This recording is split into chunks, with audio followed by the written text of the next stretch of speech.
This is the type of shit I told him back now. Young and now king, drip the gold like a sack. Duck in front of laws with the dogs, bring the scat out. Talking all that shit, you sound like Charles while I'm Shaq.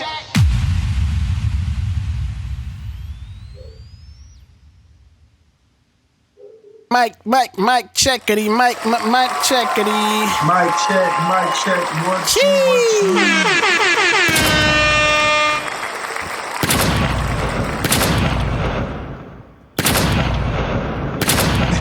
They finna get rid of you. Hey, bro. See, this is why they be shadow banning this, bro. Your podcast start off with 10 gunshots. Dog, just shooting more rounds, bro. Like, I don't understand. I'm talking about that boy letting them off, baby. What's poppin', my G, coming in with that big noise? Cat's eye down there? Bro. Yeah, man. Yeah, a lot of running around and everything else, but I'm glad we here. The NBA playoffs is upon us. You know what I mean? So I'm very excited, man, to see what goes down and see who we're dealing with and who's gonna win and all that. So it's a big time around here, my G. How about you on your side? Hey, man, we over here trying to get to it, my G, coming in with that big noise. And, you know, it was a busy week for your boy. A lot going on, man. Started the new gig this week. So, you know, guess we could give a little round of applause for that. Yeah. You know what I'm saying? Next chapter of life, you know what I'm saying? But, you know, got to keep the podcast and content rolling through, my G. You know what I'm saying? It's a lot of good basketball that's happening right now. You know the NBA playoffs is about to be upon us in about a week. You know, at the end of this week, actually, it's starting on Sunday, right? Yeah, starting on Sunday, bro. First round. So excited, man. Who you think on? Well, I mean, I don't know if we ahead of the show. Oh yeah, my boy tried to get you know. My boy tried to get straight to the gusto. You heard? Yeah, man. Yeah. Now we definitely gonna get into that. That's probably gonna be the meat of the show today for sure. Yeah, I gotta hope for particular squads to get in, but yeah, you know, we'll see what's going down. You caught up on that snowfall? Yeah, caught up. Excited for the new episode tomorrow. Yeah, like the series is the best series on TV in my opinion. I think I'm enjoying this probably the most right now for what I'm watching on TV. I think I'm watching this, Bel Air. I'm watching a few other joints, but I think I'm enjoying this the most, yeah, for sure. Yeah, man, Snowfall been good, dog. Haven't seen any movies since John Wick 4. I heard good news about that Super Mario. I think you bagged that Super Mario about going to go see that mug, right? Yeah, I was before, bro. I don't do nothing. So the thing about it is, like, I know we grew up on Super Mario and all that. I don't want to go too crazy because I grew up playing Mario, but right. I have no interest in pulling up to the theater to go see that film, bro. Like, none at all. No joy at all, dog. Yeah, I may see that mug at the Chris here for sure. I ain't probably gonna pull up to no theater for it though. I feel that. Yeah, like if anything, now what I will pull up and go see is the Air movie. I'm definitely excited about that joint. Yeah, so I heard good news about that. Yeah, I'm gonna definitely go check them out. Check that mug out, man. That mug star-studded for sure. Got Ben Affleck in that joint. You got Viola Davis, Chris Tucker. It's a boatload of people in that mug, G. So definitely wouldn't mind going seeing that, man. Y'all know what time it is, man. This is a music and sport podcast where music and sports is always gonna be a part of the topics. Man, you know, the Lakers, my Lakers, fortunately or unfortunately, you know, had to get into the play-in game, but you know, we had to take out that Timberwolves last night, man. It was a bit of a nail biter. They caused me a little more stress than I was really looking forward to. I expected that game to go a little bit easier than it did, but you know, when you got street clothes Davis out there, you got Darvin Ham struggling with inbound plays. I never seen it happen like that. I'm like, man, what's going on? Just get the ball in. You know what I'm saying? And so, you know, it caused a little of a ruckus, man. But, man, we poured it out, you know. So I'm feeling good still that we got to get a chance to go against these Memphis Grizzlies. That they don't have me too concerned because I think we're going to cause a lot of matchup problems with them. But, Yeah, man, we got to talk about my Lakers to start off the show, man. How you feeling about them? You tired of us yet, or how you feeling about us, my G? Well, listen, man, they've already exceeded my expectations. For those who watch the podcast, I had the famous quote of 1, 2, 3 Cancun, man. So that didn't happen.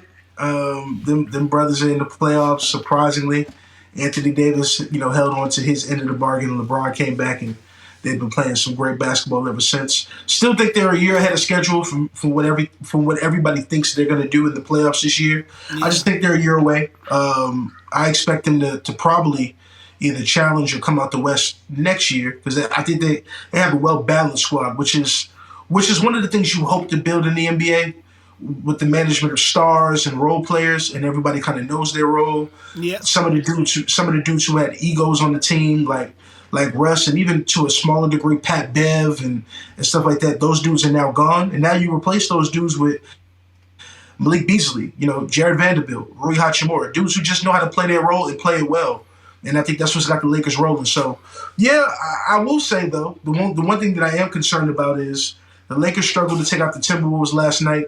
No Jaden McDaniels, who broke his own hand punching a wall, which was stupid.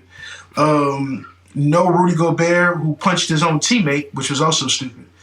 And yet it took overtime for them to pull that game out. And the reason why that's concerning is because, to me, matchup-wise, the two biggest concerns would have been Jaden McDaniels, who would have guarded LeBron James and kind of kept him contained. In my opinion, he's in the running for Defensive Player of the Year. And then Gobert just as another big body to not stop AD, because I don't think there's anybody in the Timberwolves who can stop AD, but just give him a little bit more trouble. And they didn't even have those two guys, and it very well could have ended differently. So I don't know how that fares for them playing Memphis, because say what you want about Memphis, less matchups for them to match up with, but now a seasoned team who's been in playoff runs, had a couple of bouts with the defending champions and the Golden State Warriors, and really knows what it's like to experience playoff basketball, has kept their core, and right. Ja Morant is as fresh as he's ever been. So, even LeBron said it. That nigga Ja Morant. I don't know why he said that, during the press conference, you know what I mean? But that's what he said. And so, that's what I say. Me personally, I got Memphis in 7, maybe Memphis in 6, but probably Memphis in 7. And like I said, I just think the Lakers are a year away, and I think Memphis, really the biggest piece of Memphis winning that series is Desmond Bane. If Desmond Bane does his job, they'll be hard to stop, because he's the one dude no one is really checking for, who's low-key playing some of the best basketball in his life. That's my opinion.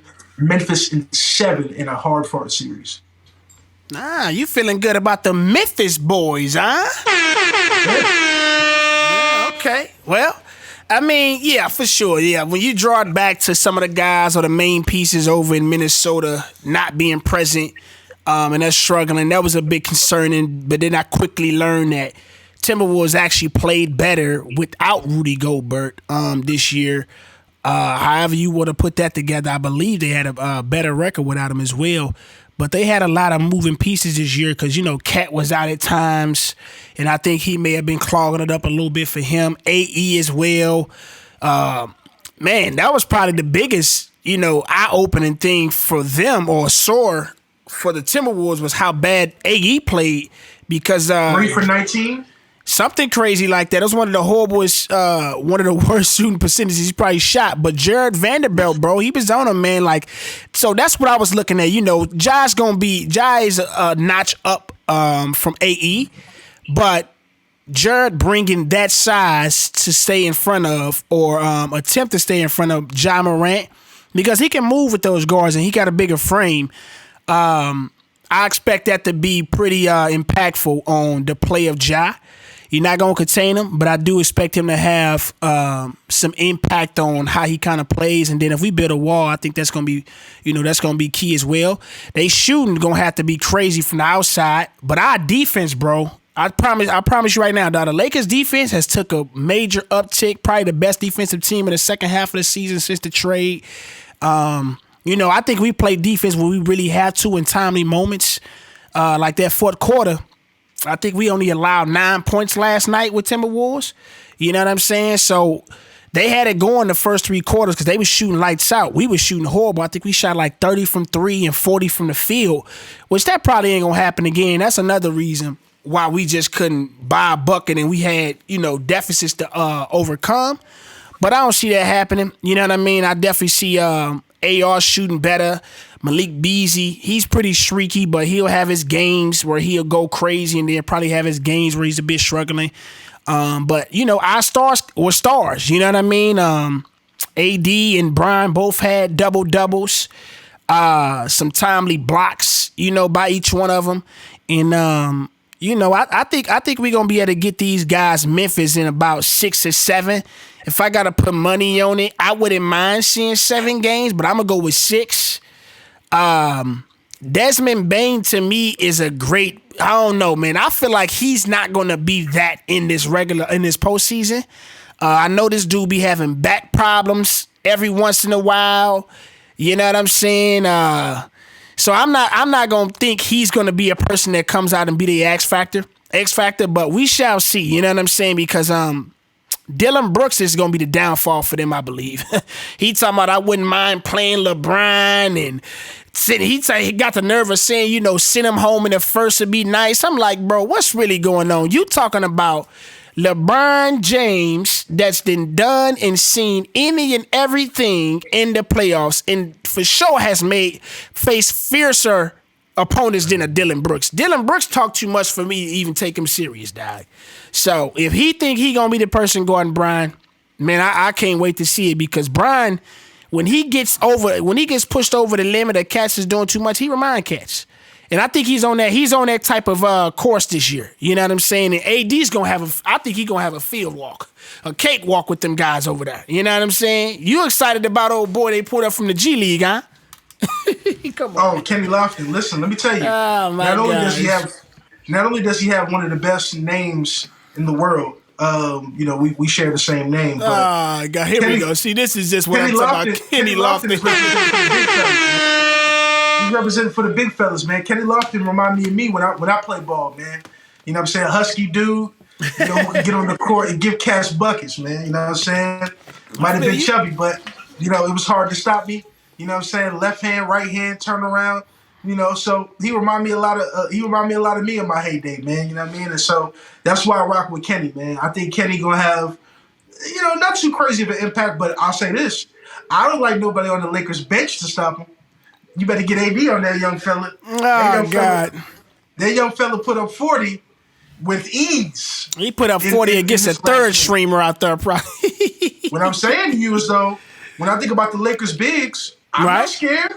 Off the bench. I'm not gonna disrespect. Yeah, I mean, what we got? Gabriel coming off our bench. Rui is somewhat of.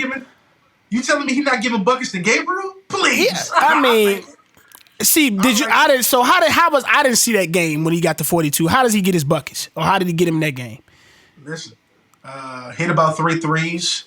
But really, he's a mid-post guy. The same way, now, I'm not being disrespectful, I'm just letting you know how he gets the points. The same way Joel gets his points is kind of how Kenny gets his. Except for Kenny uses more size than Joel. So Joel's a little bit more finesse than Kenny is. Kenny will back you down in the paint because he's 285. You know what I'm saying? So that's a little different. But, same type of game.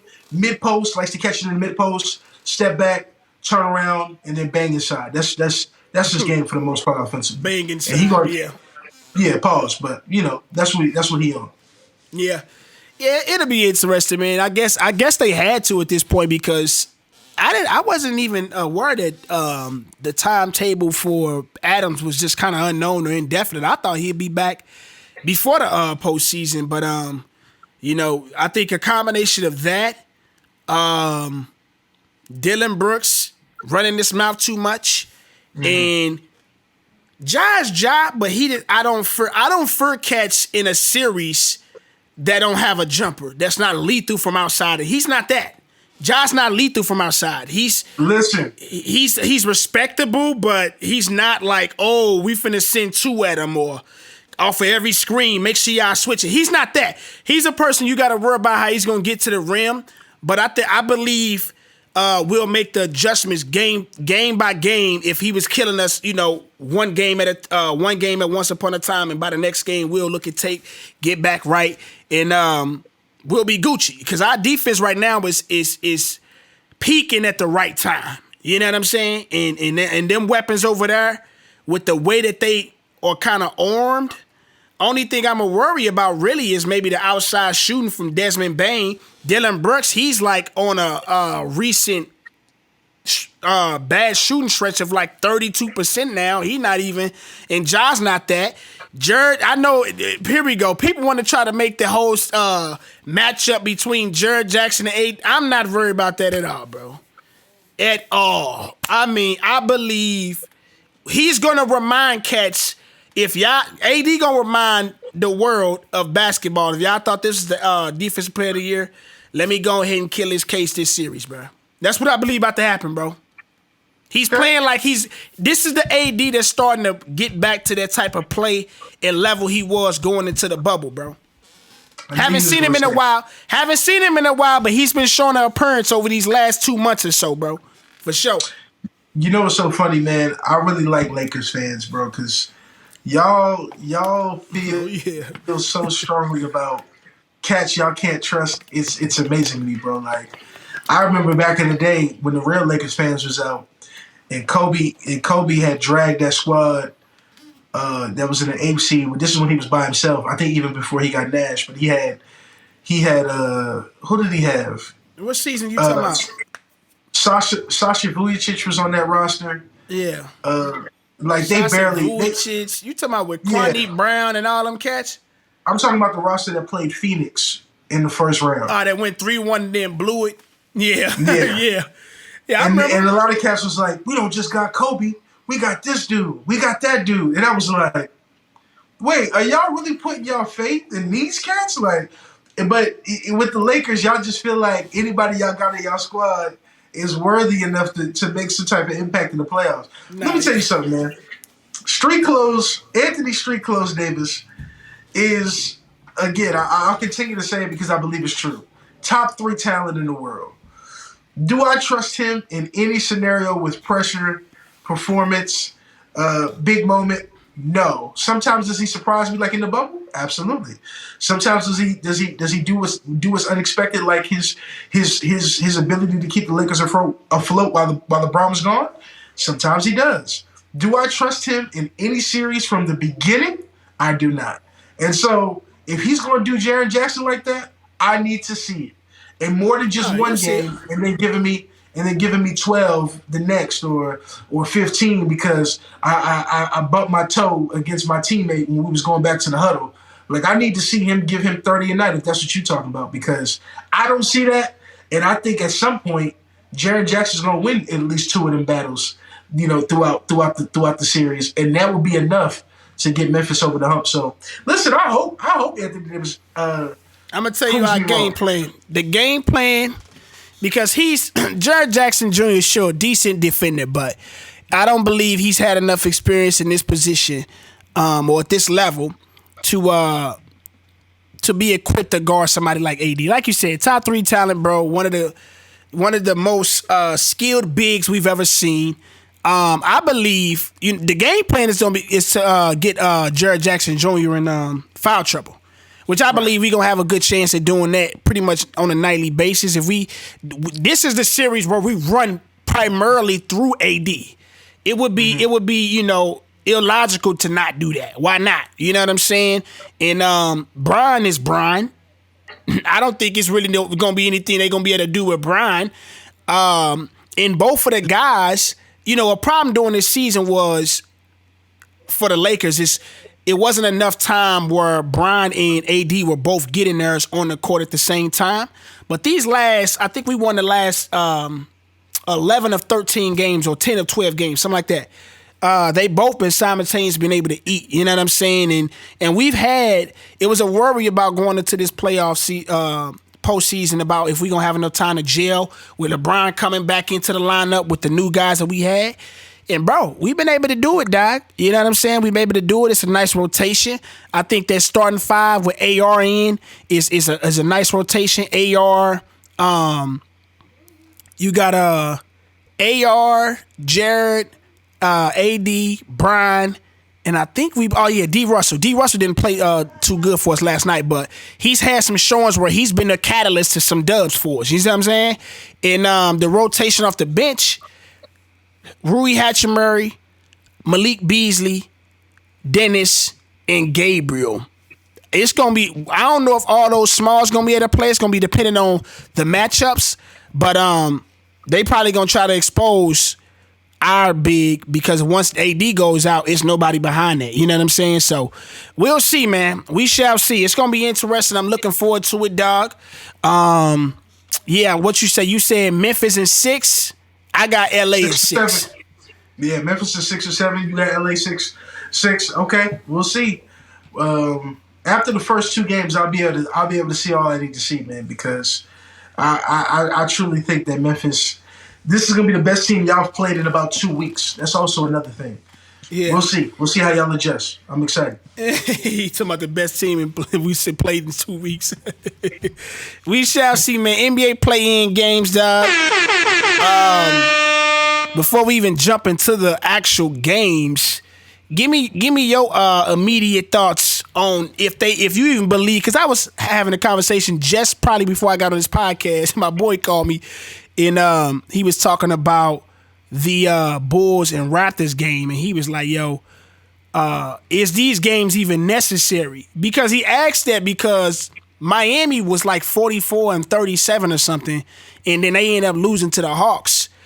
And so now they having to play the winner of this Bulls versus Raptors, but they had a pretty much a gap distance win margin compared to the 10th seed. So he like, bro, is this even worth it? He get it because this came about during the bubble season, right? That's when they came at the play-in tournament. So at that point, it made sense. It made sense because it was a shortened season. And I don't know what the reason was to keep it now or if it's permanent. But what you think about that, dog? I kind of wanted to just go back to how the best 8 records in the season come out and you do the whole 1 versus 8 and the whole thing like that. But what you think, Dak? Yeah, definitely know that it's at least for the foreseeable future and the collective bargaining agreement. The NBA play-in tournament is going to stick around for good. So I think we understand that we're also getting a mid-season tournament next year. Not too excited about that. I could care less about that. I don't understand that. But yeah, it's kind of incentive to keep it's going to be an incentive to keep the regular season interesting. On top of that, it's also going to be a way in which a team who is hot mid-season can almost solidify a playoff spot. So major implications with that mid-season tournament. But I actually like the play-in tournament because it keeps people on their toes. It keeps basketball interesting all the way until the end of the season. Normally during this time, bro, I'm checking out of basketball because prior to the play-in tournament, we knew who was in the playoffs. All of the stars and the dudes you wanted to see on national TV were sitting.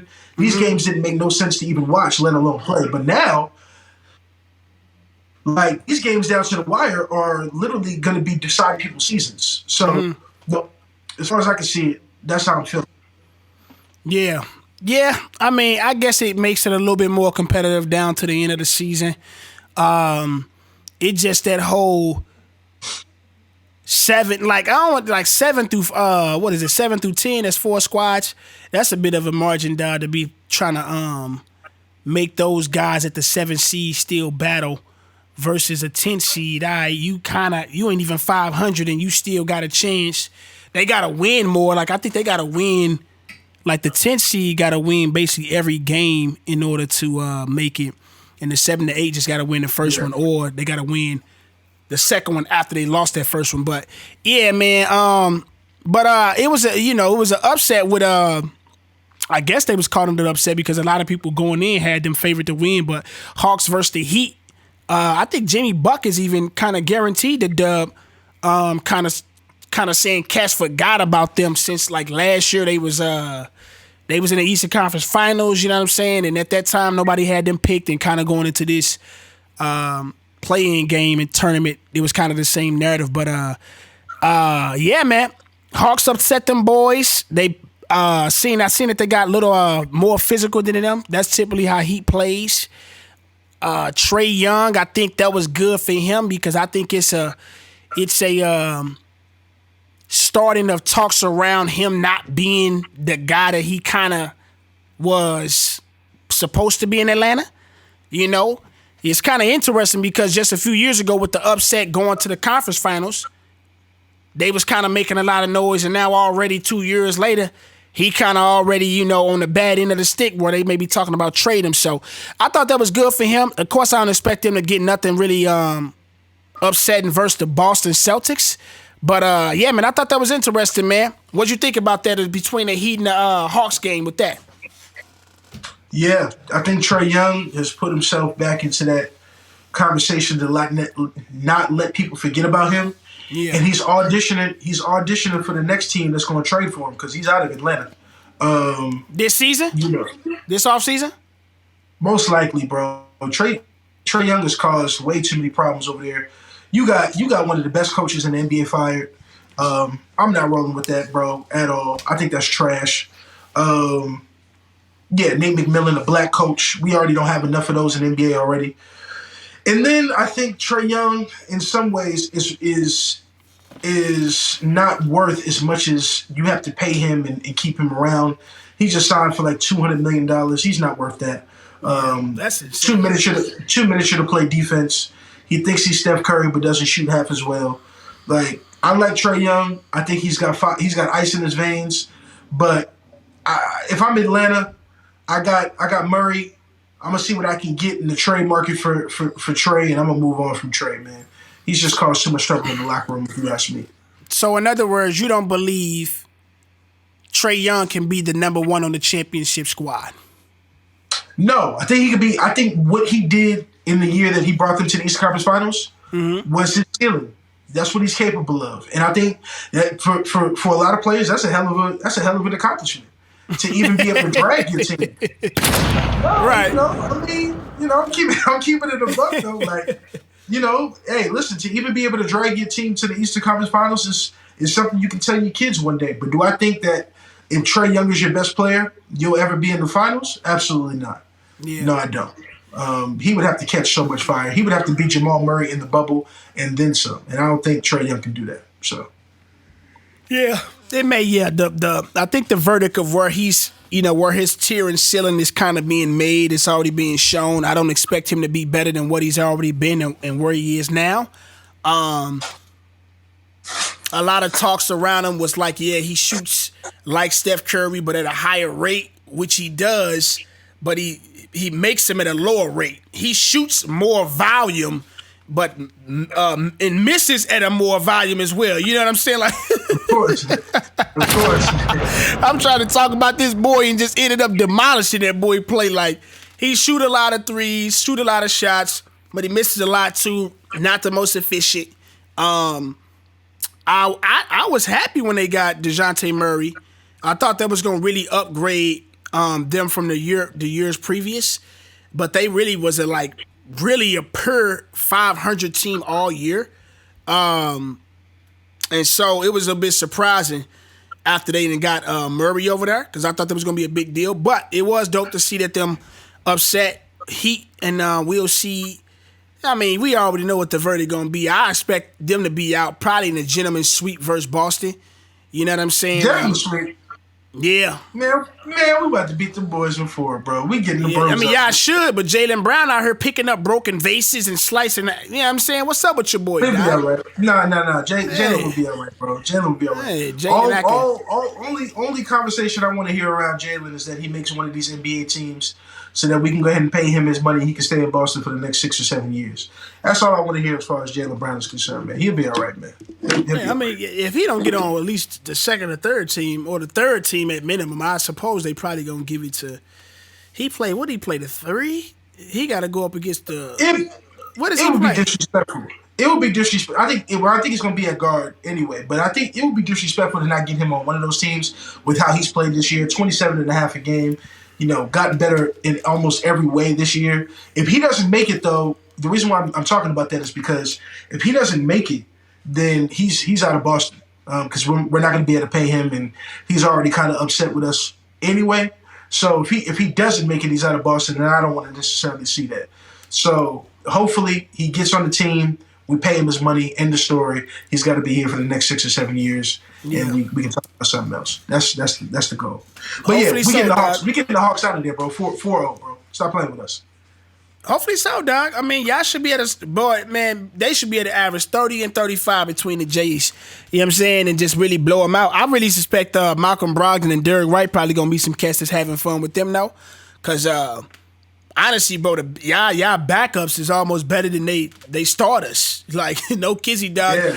Malcolm Nah. Brogdon and Derek Wright play so well, bro. Like, they are probably undervalued right now, bro, because they are steals, bro. That's why I have a lot of confidence in the C's off of them two alone, and then, of course, what y'all core foundation already is. But yeah, OKC versus who we got? OKC versus Pelicans. What's up, man? We could jump right into the downfall of why the Pelicans will never be what they supposed to be, right? You want to just go ahead? Yeah, let's go ahead and bring that off right quick. Start up the noise to get this mug blowing up in this joint. You hear what I'm saying? Yeah, man. Let me let you have the floor. You ain't gotta ask for it. You having the floor right now. You heard? What we got? Let me get the. This hurts me to say, man. And I want this part of the clip because I'm a Zion Williamson fan, but I'm done. It's inexcusable. It's downright cowardice, bro, from this perspective. We understand that when you come back from an injury, and especially when you've re-aggravated an injury, in your mind at least, you can feel like, man, if I make the wrong move, I'm not going to be comfortable. I may be in my head. I don't want to hear that when the playoffs are around the corner. When your team has these next 2 games to fight for their life to be in the playoffs. If you're healthy and there's nothing medically wrong with you, and now we're just talking about you having to get past your mental hurdles. I hate to say this, fellas. I don't use this type of language. Ladies, I'm sorry. Get your ass on the court. It's that simple. It's that simple. I don't want to hear it, bro. And so, for me, man, it's a disappointment because when on the court, generational talent, borderline top 10 player in the NBA went on the court. I think he's that good. I think this year, in the 29 games he's played, people was like, okay, this is what we've been waiting for. For him to miss 2 months with a hamstring is already inexcusable. But for him to say in his interview just a day ago, physically now I'm good, but mentally I just need to feel like me to start playing. Not when your team's got one playoff playing game left. No, you don't need to feel like you. Get out there and give them 15 minutes if need be. Give them 10 minutes. 10 minutes with you is better than 10 minutes for whoever they're giving the 10 minutes to in your place. Get out there and stop being a coward, bro. Get out there. Because let me tell you something. If they don't beat the Thunder and they don't make the playoffs, bro, guess who everybody's gonna look at? You. And honestly, if I'm honest, it may be good for the Pelicans to look into trading him this year off of an All-Star year, an All-Star starting year where he played exceptional, because this may be the highest point of value he may have in his career at this particular time. So if I'm the Pellies, Brandon Ingram has come alive, which I'm excited about. CJ McCollum has been a rock for that team all year. Jose Alvarado, there's a lot of dudes over there I love. Trey Murphy's going to be a star. Book it. I'm telling you, he's going to be a star. Herb Jones, a Tony Allen level defender. He'll be on an all defensive team in his second year in the league. He's going to be that tough. So they got a lot to build around. Trade Zion, I think the perfect trade for Zion would actually be at this stage, especially if this team realizes that they're unable to make their current star happy. Get Luka in New Orleans. Why not? Let me tell you. We not finna start this mess. Here we go, man. Look. No, let me tell you real quick, and I'm done. Let me tell you something right now. What we got, man? The Dallas Mavericks are already hearing rumblings that he wants to go. Okay, cool. Let him go, and you get Zion, who potentially could not be healthy. The Pelicans have some of the most valuable picks in the NBA. Get all their picks because you're taking the risk. So get all their picks, get Zion, and get their newest rookie, Dyson Daniels, who kind of remind me of Lonzo Ball, light skinned cat with the cut. You do that. I think the Pelicans make that deal if Luka comes over, and they give you what you want in return. And if you're Dallas, no matter what happens with Kyrie Irving, you can really rebuild that roster in the next 5 to 6 years and actually be formidable again. To me, it makes sense for both parties, man. Get Luka in New Orleans, get Zion in Dallas, and make sure you get the King's ransom if you're Dallas. Tell me why does it make sense for the Dallas to get Zion? What's their benefit of attaining somebody like him? Because the reality of the situation is this. Dallas can't recruit stars. I don't know what it is. I don't know why from the beginning of time nobody's wanted to play in Dallas.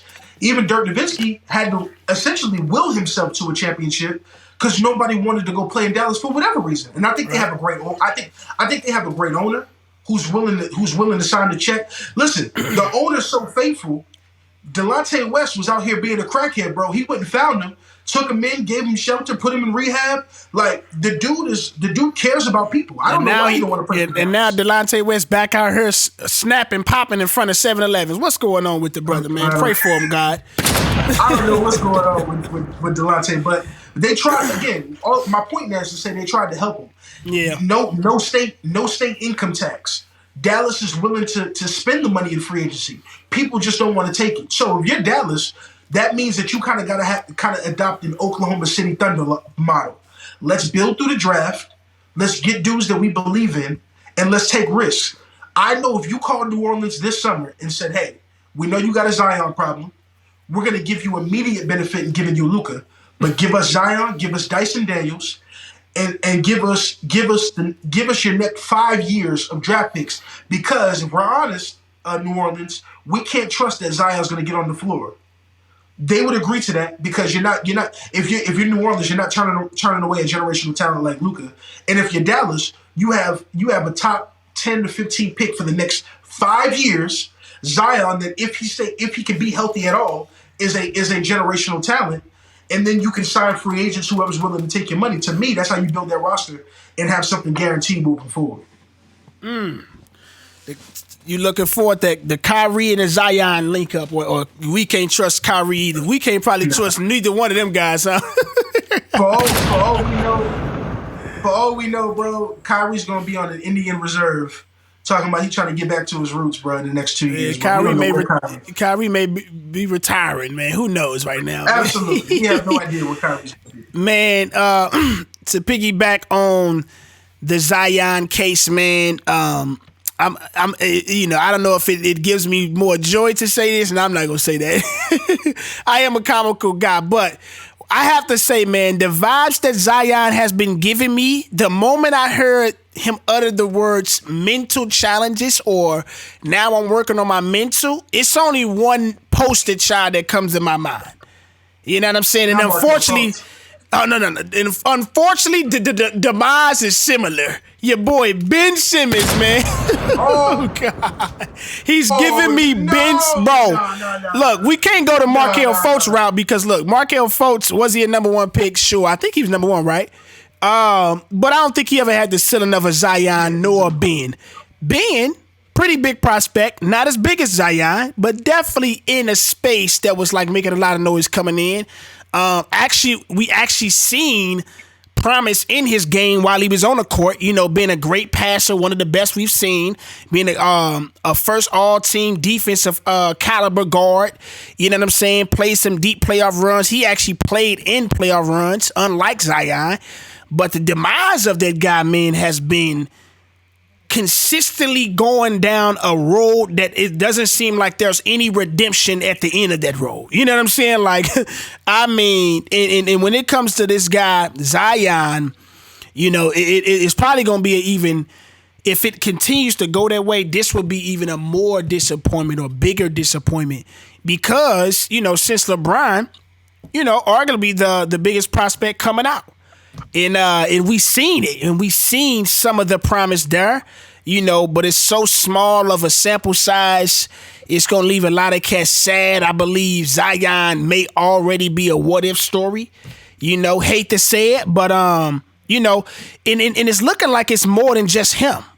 I'm seeing rumblings around his family having problems with the team. The team doctors have cleared him, but his actual team is being super precautionary. And I think, man, and when you're in that space, you got to look at yourself and say what's best for you.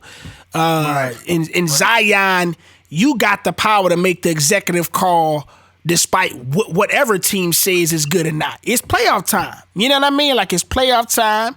How many more chances you think you going to get? And I'm definitely on the side of what you said. I literally just said that to somebody earlier. I said, I would highly consider trading him now because this is the highest his stock is going to be, I believe. Because it's still a question mark. Let me say this about Zion, though, bro. Yeah. Nobody questions, unlike Ben Simmons, no one questions the on-the-court production. Look, bro, if you go look at his numbers on the court, 26.5, 7 rebounds, 4.5 assists, 61% from the field. I mean, unbelievable, bro.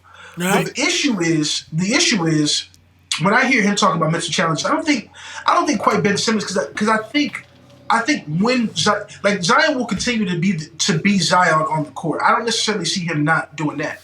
The issue is how much will he be on the court. So it's not really a Ben Simmons situation from the standpoint of something mental will start affecting his game. I don't believe that, but I do believe that it could take him, what should take a player 3 weeks to get on the court, could take him 2 months, which is a huge problem, right? That's in my opinion, that may be even more unacceptable. Right, so that's the problem for him, bro. Where it's like I think when he's on the court, nobody has any questions. So it's hard to call him a bust when he's on the court.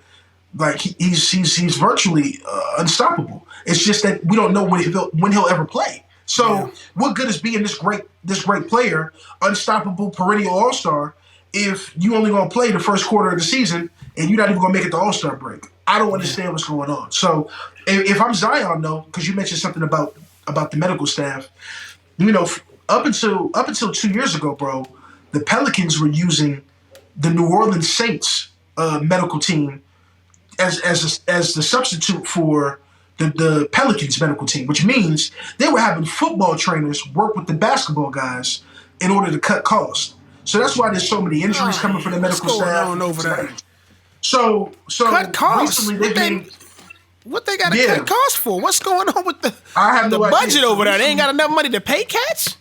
I don't know what's going on with that franchise, bro. But recently they've made some adjustment. But I feel like also not just saying that Zion is not getting injured, because there's probably things he can do. He can get trimmer, he can get leaner. I do think the new guy that he's got in his corner from an athletic perspective, Jasper Bibbs, has helped dudes like Donovan Mitchell up his game and stuff like that. So he's got some dudes over there who know the game. But I also think that the organization that he's a part of aids in the fact that he's not playing as much as he should be playing. Because I've heard stories, like even last year, it came out that he could have played in the playoffs last year, but a team decision said, oh, nah, let's hold him out until next year considering his future. So it's stuff like that. Like if he played for the Miami Heat, if he played for the Lakers, if he played for the Boston Celtics, if he played for Tom Thibodeau, that boy would have been on there back in April. If he played for the Knicks, like I actually think that Zion could get, maybe he couldn't get through a full season, but I don't think Zion would be missing 50 games a year. I don't. Not with Tom Thibodeau, because Thibodeau would say, hey, bro, get in the gym, and I want no excuses. You're medically cleared, you're going to play. I don't want to hear about your mental hurdles. Get out there. Yeah. So, I also will say, yeah, Zion could be a what-if story, but also where you are as an athlete, where you are as a person matters. Who you're connected to matters. And the Pelicans got a lot to figure out. Brandon Ingram was out 40-plus games with a toe injury. Yeah. That's just personal. That's a result. Yeah, that's a reflection of somebody's toughness at that point. Toughness mentally or physically, one of the two or both. But yeah, man, how do you think this is affecting the team morale and roster? Like, do you think they starting to have a disdain for Zion, and that would then even mess with the chemistry, even if he did come back, or what you think? No, I think they love that dude, man. I think if anything, it's not personal, but I think even people in the organization, like a dude like Willie Green, a crazy stat came out that I was reading saying that Willie Green, in his 2 years as the coach of the New Orleans Pelicans, has only had B.I., CJ, and Zion for 12 games in 2 years, all on the court together.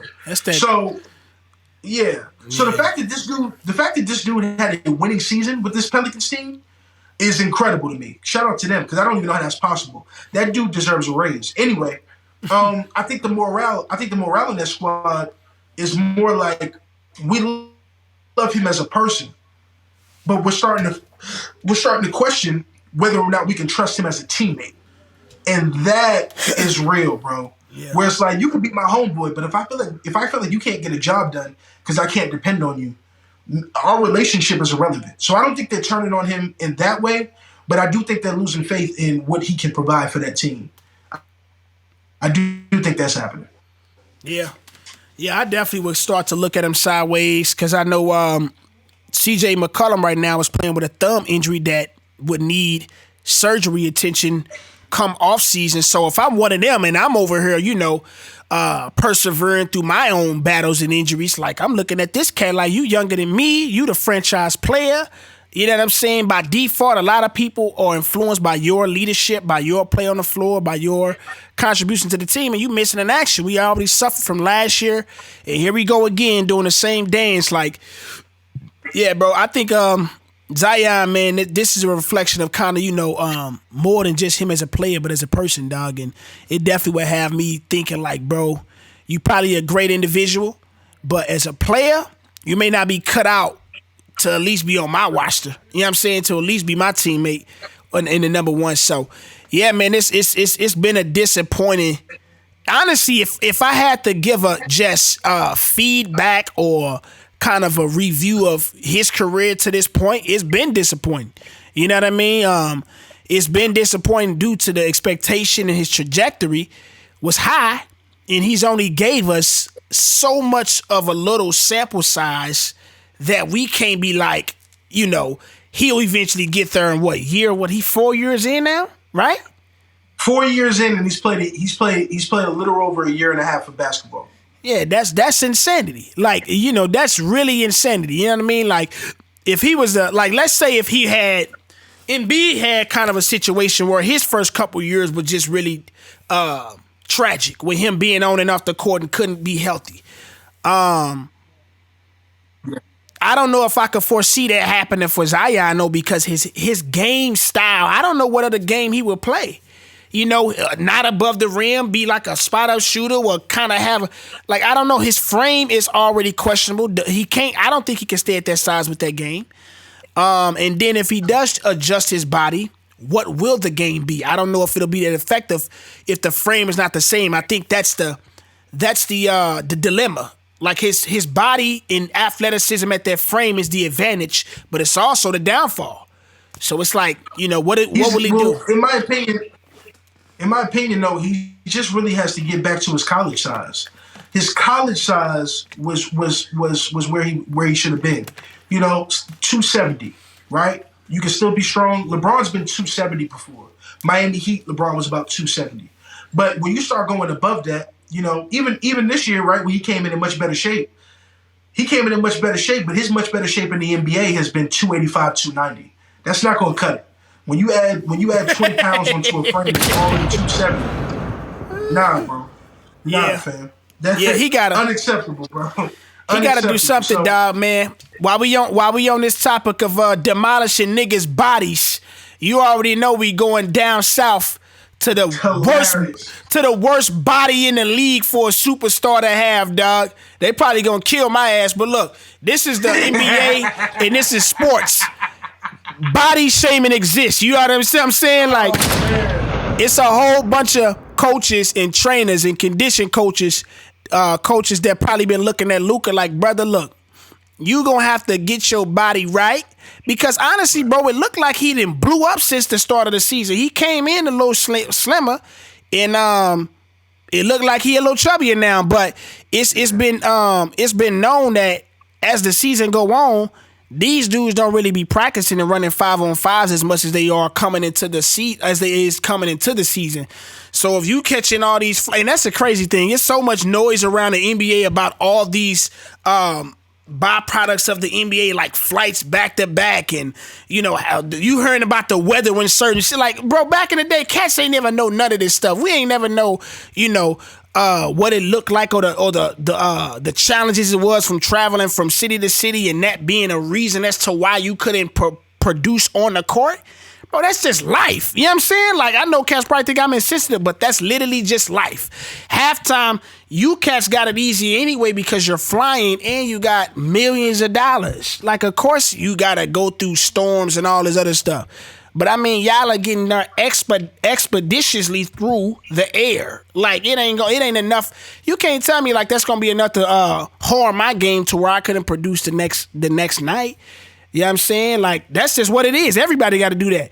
So, man, this guy, Luka, though, man, I don't know where to start with this guy, bro, because I feel like, how do you come into the season as the MVP favorite? You know what I mean?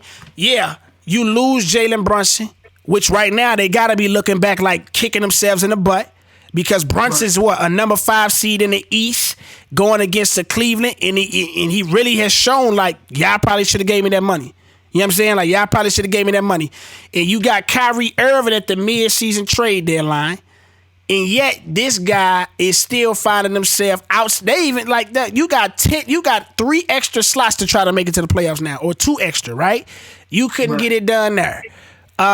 You got extra help with a Hall of Fame champion in Kyrie Irving. That didn't help you get it done.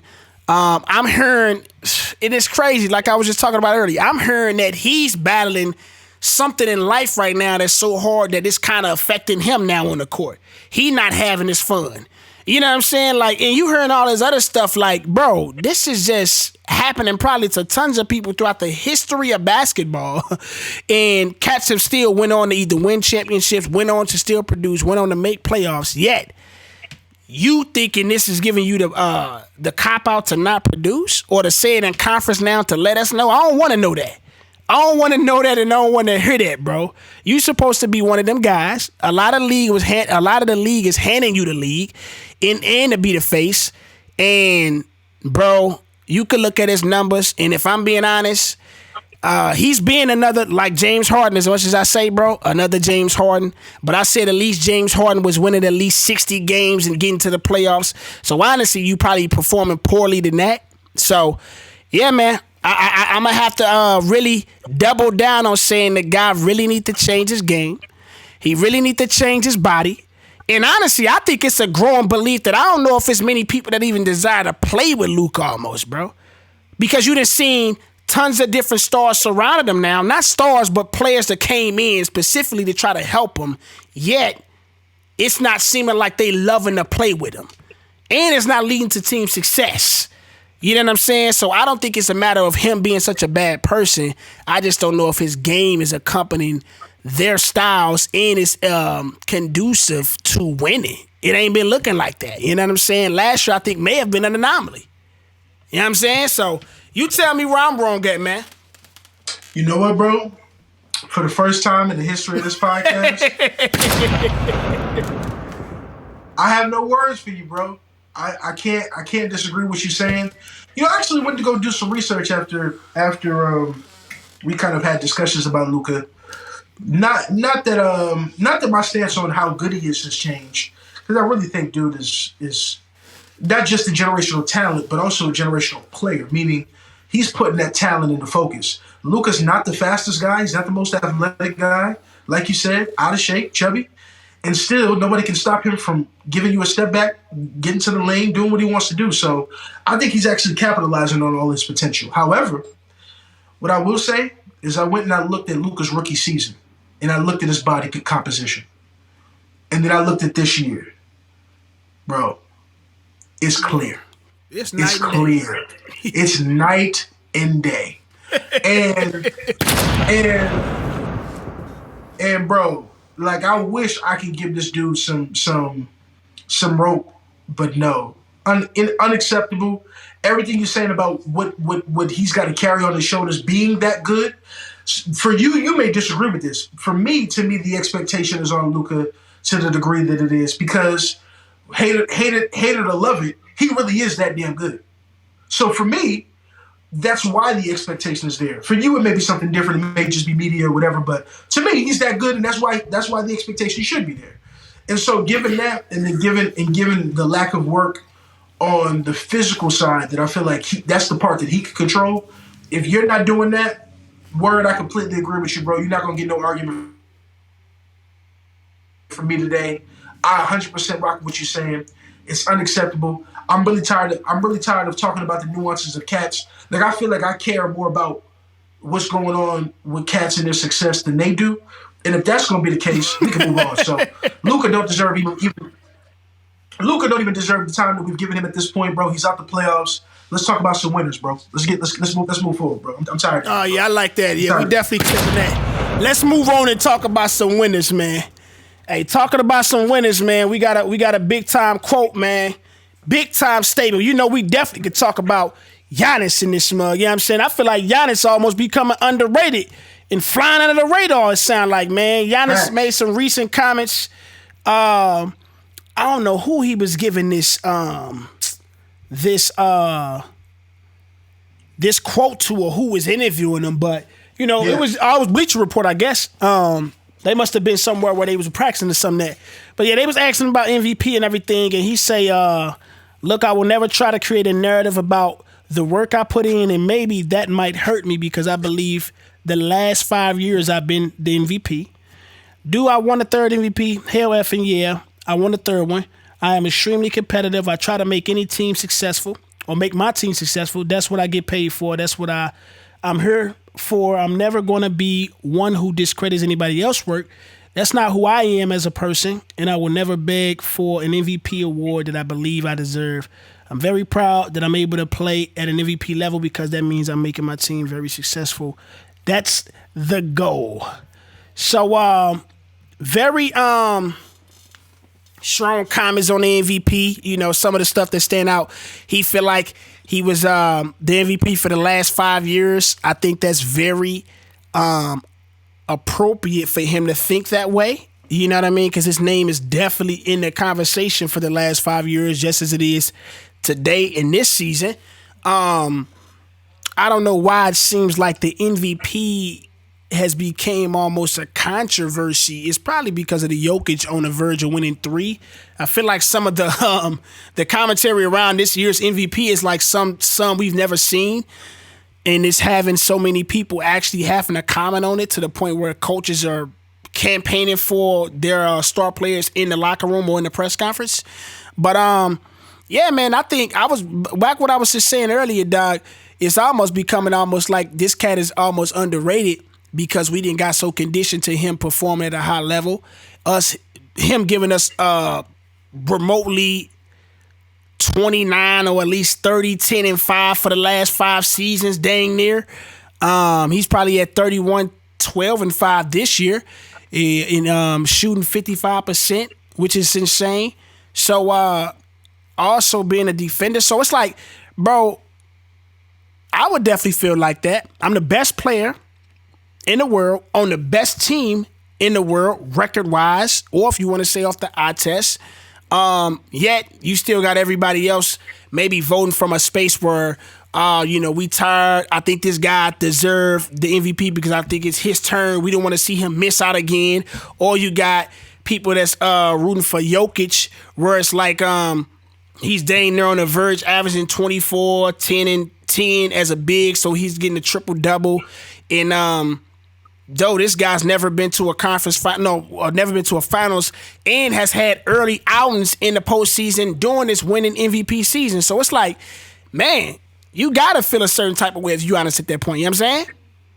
Yeah, I mean, listen, what can't be argued is Giannis has probably definitely been the best player in the NBA the last 5 years. Oh yeah, for sure. So absolutely acceptable for him to think, yeah, bro, give me that MVP that I deserve. I'm cool with it. What I will say is we got to be honest about how the MVP award is a season-to-season award. And just like other players in Jordan's day have won MVP, definitely think that Giannis is not above somebody winning the MVP over him or somebody having a better season than he has had. I do think one of the years that Jokic won, he deserved it. The season was incredible, and at least one of those MVPs has rightfully belonged to Jokic. Some people who know me know that I also believe that Joel Embiid has been robbed at least one of the other years. So whichever year was better for Jokic, he deserved it. And the other year, I felt like Joel Embiid should already have an MVP. Now, if you want to argue any time outside of those 2 years that Giannis should have at least 3 MVPs, I would agree. I'm not going to argue with that man. That man knows what he's talking about and has won the chip and done what's necessary. There's not a lot more Giannis has to prove to us. It's just about keeping him and his team in contention for what I feel like will be a couple of more rings on his behalf. I expect Giannis to get at least 2 more championships at some point, and I think he's going to fight through some real adversity in that Eastern Conference to do it. So, yeah, like I also think that he should win at least 1 more MVP before his career is over, because I don't see anybody necessarily overtaking him for the best player in the world right now. And so, yeah, after y'all give Joel this one, next 2 years can probably go to Giannis, bro. That's where I'm at with it. But Giannis has definitely earned the right and deserves the right to talk like that. And he's pretty much saying, like, look, who gonna tell me different? And he has a right to walk around like that. Yeah. I mean, I ain't even see nobody, no other like players or even analysts even shoot back or like give him too much pushback or flack on that. Like, he's already proven. And when you look at most people's list that's been coming out, like, he dang near already a top 15 player all time with Giannis. You know what I'm saying? Like, think he's that high already? Man, I'm looking at people listen how they reacted to him. Yeah, bro. I don't know if I have him personally, but he's definitely, like, bro, the gap between him and Durant probably isn't far. Like, I'm saying just career-wise, because the way people view Durant is very much on the opposite end of the spectrum to how we view Giannis. It's a difference. Which is unfortunate. It is unfortunate. Yeah. And that's why I say that. I'm not a KD fan, but just like I was talking about Eminem a few pods ago, the same way I got to talk about KD in the sense that the Golden State move really hurt me because when he was in Oklahoma City, he is one of the favorite dudes that I enjoyed watching. When he went to Golden State, I definitely agree with Stephen A. Smith. It was the worst and weakest move in sports history, and at that point, it's changed our perception of KD. However, KD's still KD, bro, and Giannis hasn't quite done what KD has done in this league as of yet. So the fact that there's only a small gap between those two is probably more hate than fact, and that's what I don't like. But see, I don't know about that, bro. I think he has a chance at actually eclipsing that dude, Doug, because I don't know what you may be looking at as far as like Giannis hasn't done that KD hasn't. I would say Giannis has done the things that we want to see KD to do. Lead a team as the number one that we actually believe is your squad. You ain't just go join a unit and ride they wave, which, since then, that's all he's still been doing. This nigga on Phoenix with a Hall of Fame point guard, a top 5 PG, and probably the best 2 guard in the league. Like, you get that chip, I don't even know how we gonna feel about that if that happens. Especially with D Book being a guy that very much can be the number 1 in the game. You know what I'm saying? So, yeah, and Giannis, bro, he got more MVPs, right? Okay. He got his own ring, and he can consistently leads his team back into final contention every year. You know what I mean? He's a better defender. He's been the best. Honestly, we never gave Kevin Durant the best player in the world title. I don't believe we ever really gave him that. It was too close to. Here's the reason why, bro. It was too close to LeBron and Stephen Curry. I believe he was probably more second in line and getting that from Bron than KD was, because he was the guy winning the rings. All we wanted to see was Curry have one final performance where he was at an MVP level when he actually won it. That didn't happen in just till last year. If that happened, let's say it happened in 2017 finals when he was on them teams with KD. Bro, we wouldn't even been tripping, especially if they would have won the series in 3-1 where they blew that. Let's say he go crazy in that one. We would have been gay. We would have had no problem giving it up. At that point, I remember saying, Curry wins this, best player in the league. Best player in the league. We can give him that. Like he beat Brian more than once. He get an MVP. He's a 2-time MVP. Like, so I think that's why I think, bro, Giannis makes that conversation more closer than really we probably would expect, because the talent level. If you're talking about the eye test, yes, KD for sure. And I think that's where he gets a lot of his bread and butter at, because he arguably probably is the most skillful offensive player we may have ever seen, right? But I think Giannis got a chance to eclipse him and probably be, because you got Hakeem over KD all time, right? Yes, I do. So, and I think Giannis very much can be in a space wherever Hakeem is. Top 10, top 12. Some people maybe have Hakeem even like top 7, right? I think Giannis got a chance at being in that space.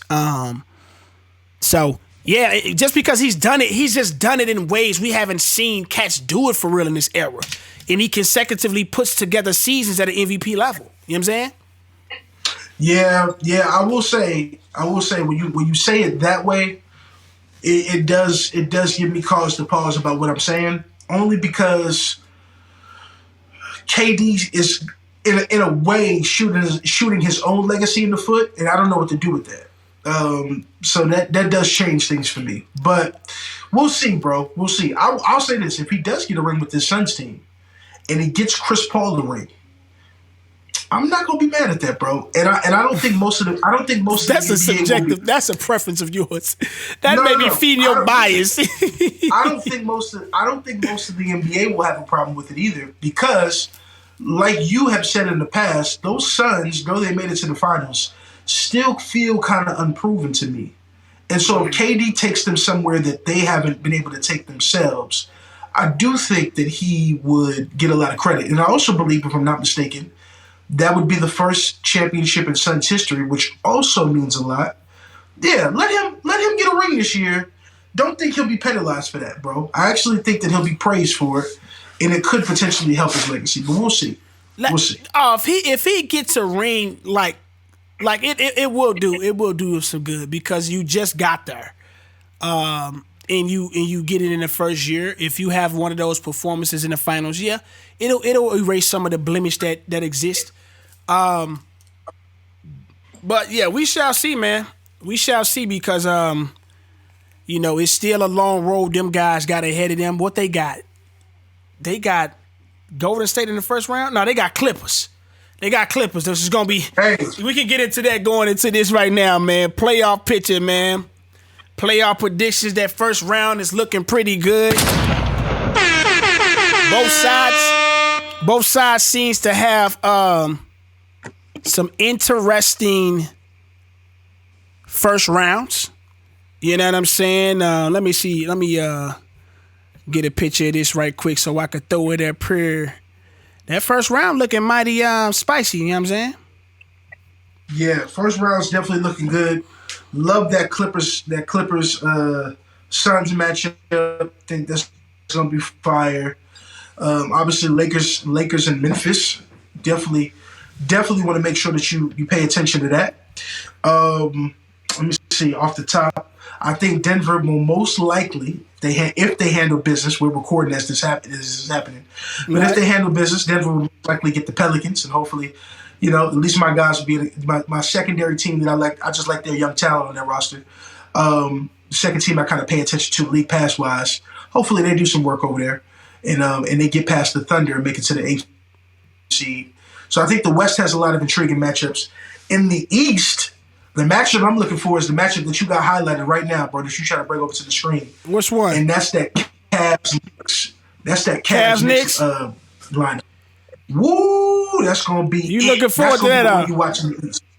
Oh, man, bro. I've never been more excited to watch the Knicks play basketball, bro. Yeah. Let me tell you something about these Knicks, man. And since I've been alive, they haven't really been that interesting. Besides maybe one of those mellow years. And when Pat was playing for the Knicks, I wasn't really old enough to fully embrace it at all or anything like that. Actually, I might have just been born. So, with that being the case, it's exciting to see the Knicks playing really good basketball. It's exciting to see a dude like Jalen Brunson, who honestly, word, we kind of owe an apology to. We haven't really talked about him much all year, but dude has really went crazy. And low key, he's only about 5'10". Like he's not really 6 feet for real. And he's out there doing people dirty.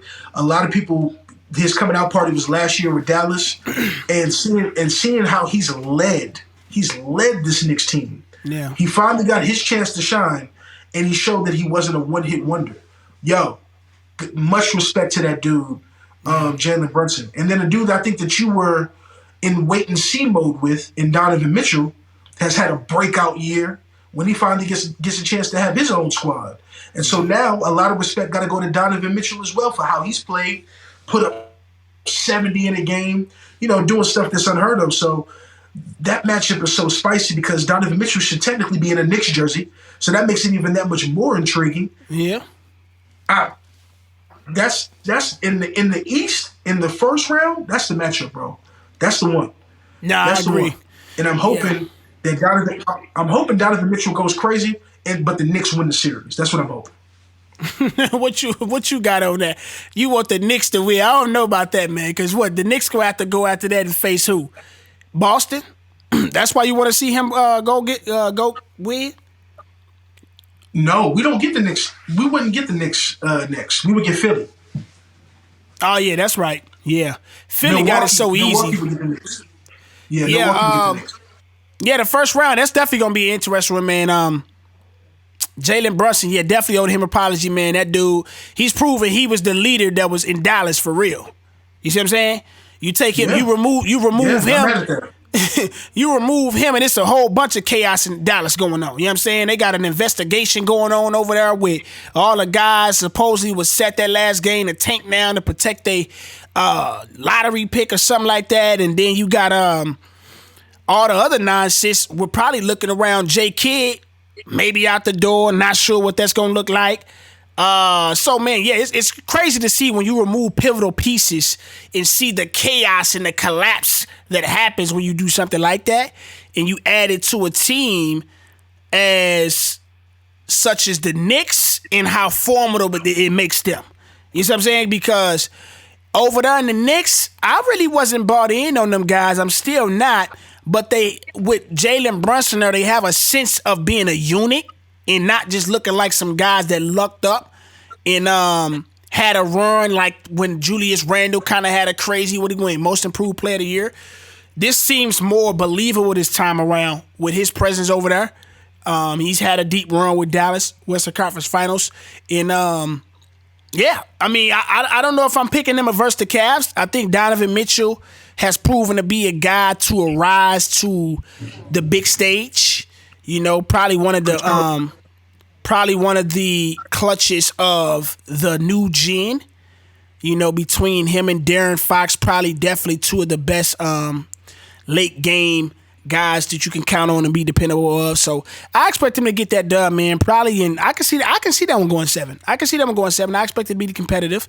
But I think Donnie and them boys gonna come out. I like their team. I like Darius Garland, Evan Mobley, Jared Allen, Karis LeVert off the bench. I just like their piece. I think they got all the pieces for the most part. It's just a matter of gelling and kind of playing at that level when the time needs it. You know what I'm saying? So on the West, I mean, I'm always gonna be here for Russie versus KD. I can't wait to see that. And honestly, it's not a lot of people that's just outright picking the Phoenix Suns. Some people believe, Kawhi and Russ gonna have something to say about that. I think you have to almost say that because you got a champion in Kawhi. We've seen Kawhi play up and actually put his opponents against the fence, even when he wasn't armed more than the opponents. You go back to that Golden State team before he got injured in the playoffs. He had them guys down by 20 before he came down on whoever stepped up under him. And he had to go out. No, was it Pachulia? Yep, Zaza. Yep. Yeah, Zaza was a knucklehead, man. But and I think, and the thing is, I think they play smoother with Russ and Kawhi out there because it's not so much ball that's being taken away from Russ, where he can't really get his and be all the way effective as he may be with the ball in his hand. Because he had that last game, like 27, 7 and 5 or something like that. He had a game where he went crazy, carried him by himself, but Kawhi still maintained his level of production. So I'm not saying they outrightly gonna beat them guys, but I wouldn't be surprised if they did some things we didn't expect and made it an actual series between them and Phoenix. You know what I'm saying? Listen, just as much as we was giving praise to KD in the last segment, you want to talk about a stain. You can't lose in the first round after joining Chris Paul and Devin Booker, bro. I don't care who you're playing. Kawhi Leonard is that guy for sure, and he's a dude I trust on a level that's probably irrational to some if we're talking about playoff series. Yeah. But him, and you're not even gonna have to play Paul George until probably game 3, the earliest. Yeah, bro, y'all better go ahead and endure good games from Russ, good games from Kawhi, but y'all better be winning those games too. No excuses. Yeah, no excuses unless someone gets injured. Can't do anything about that. That's fair. But if we're talking about healthy versus healthy, Kawhi's playing, Russ is playing, KD, Chris, DeAndre, and Devin are playing. Nah, y'all better get it done and stop playing with me, because if y'all don't, this changes a lot. So get it done. That's just what it comes down to. Yeah. Let me pull that graphic up right quick, man. You got how you feel about those Kings and Warriors, man? 3 and 6.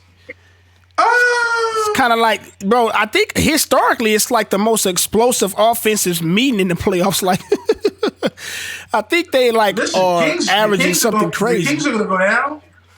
The Kings are going to go down, but not without a fight. Yeah. The Kings might take this mug to 7, bro. Yeah. Kings are very good. If the Kings just played a lick more defense, they'd be the most dangerous team in the NBA. They just don't play enough defense to stop Golden State, and that will pretty much be the difference. And if there's any team in the West I fear, like I've said before, it's Golden State, bro. And I cannot believe that these Negroes didn't have to go through the play-in. I can't believe they snuck into the playoffs. I can't believe they got probably the most vulnerable of the top seeds to play in the first round. Like, everything just seems to work out for Golden State. And I would not be surprised, bro, if Golden State came out the West, even in the midst of a high-powered Phoenix, a Denver clicking on all cylinders, a Clippers team with Kawhi playing some of the best basketball of his life. Would not surprise me if Golden State is in the finals. And if they are, I'm going to be sick to my stomach. So let's just pray that doesn't happen. And you know what? Kings is 6, man. That's where I'm going, man. Kings is 6. Let's go. Kings is 6. That's what I'm wishing for. You just told me the Kings is going to get dubbed, but they ain't going to go out without a fight. Now it's Kings is 6. What's going on? Hey, I don't want to see Golden State. You don't want to see them, man. Golden State should beat the Kings, but my heart, brother. I want the Kings to win, but they won't win. That's it. Let's do this, man. Let's do the predictions. If we had to choose coming out of the West, coming out of the East to meet in the finals, who we going with? Coming out of the West, coming out of the East, who you got? I'm gonna go with my mind. My mind tells me Boston is coming out of the East. My mind tells me this, not even my heart. My mind. Boston's coming out of the East, and given the path, Phoenix should come out of the West. So it should be Boston and Phoenix in the NBA Finals, given the path that both of those teams have to go through. Once we get past Philadelphia, that would be the hardest test for us. But once we get past that, we should be fine. Really? So it'll be easier versus the Bucks than the Philly? Well, it's easier from the standpoint that we know the Bucks extremely well. Mm-hmm. And I feel like the way we've decided to play Giannis and to play that team, we're comfortable seeing them again. And they haven't added a major piece that scares us enough to change the game plan. Now, I will say there's only one way that Milwaukee takes out Boston. Drew Holiday plays the series of his life offensively. Not gonna happen. If he plays the series of his life offensively, well, then we'll probably get eliminated. But if he doesn't, we're fine, bro.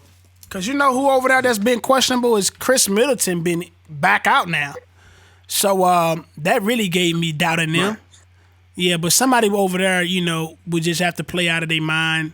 I believe Giannis could even play out of his mind, but still can not necessarily lead to dubs, just because Boston is just, the depth is ridiculous.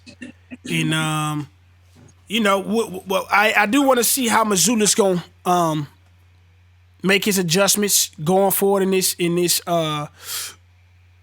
postseason. So, not sure. We haven't seen Mazzulla at this stage. You know what I'm saying? So he seems to be a pretty poised guy, but it is different in the playoffs. So we shall see. But if I had to pick, I'll pick Boston, and I probably will pick. Man, it may be if I had to put money on it, dog, I'm putting money on Boston coming out of the East, and man, the West is so wide open, dog. I just got to go with the safest niggas, dog, and Golden State, running it back. Get his revenge, get the dub, and and like you said, man, things tend to go their way for Golden State. They got to go through Kings, and then essentially they would have to play. Who would they have to play?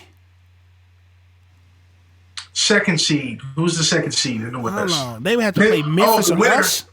The winner of you and Memphis. Ooh. Let me see that. This guy loving it. Yeah. Yeah, and see, and I believe they can be either one of them. And then if they had to face Phoenix, I have to go with them, bro. I just have to go with the Warriors for right now, bro. I have to. You know what I'm saying? I think they just get better with time in the playoffs. And they have the experience of already being there, man.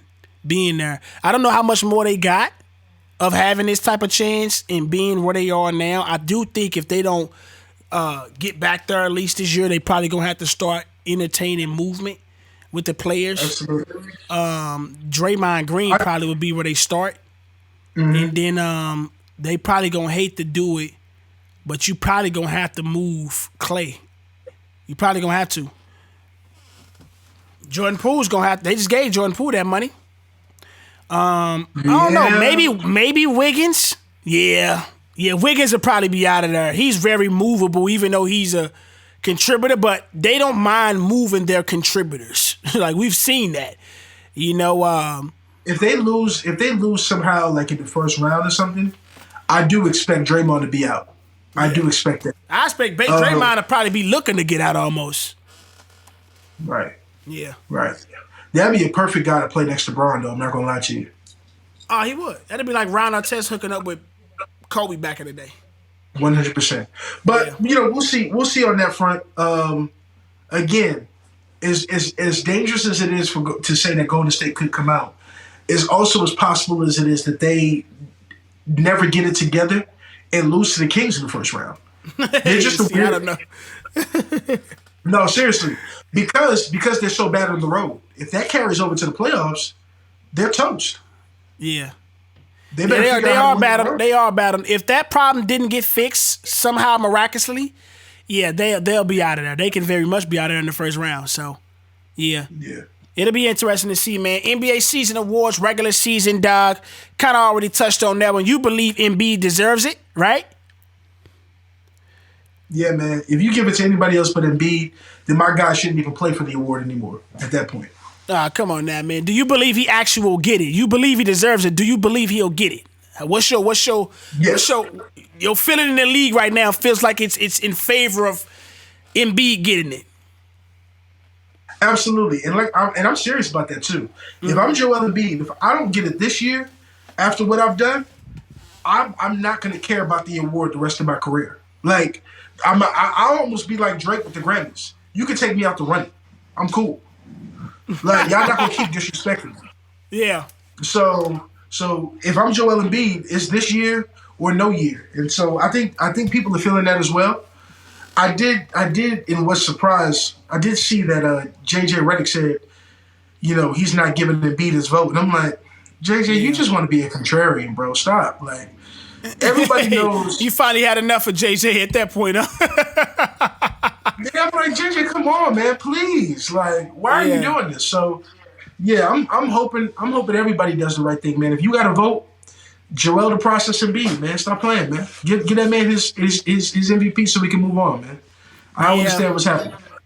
Yeah, I seen JJ say that too. He's almost become too much of he's really an analytical guy. Like, I knew that was a part of his whole identity as an analyst, but it seemed like when and maybe because he's just more comfortable on First Take now or in all these sports shows, it seemed like he was a little bit more like from a just player standpoint, being on the floor and not talking as if he never laid a foot on the hardwood.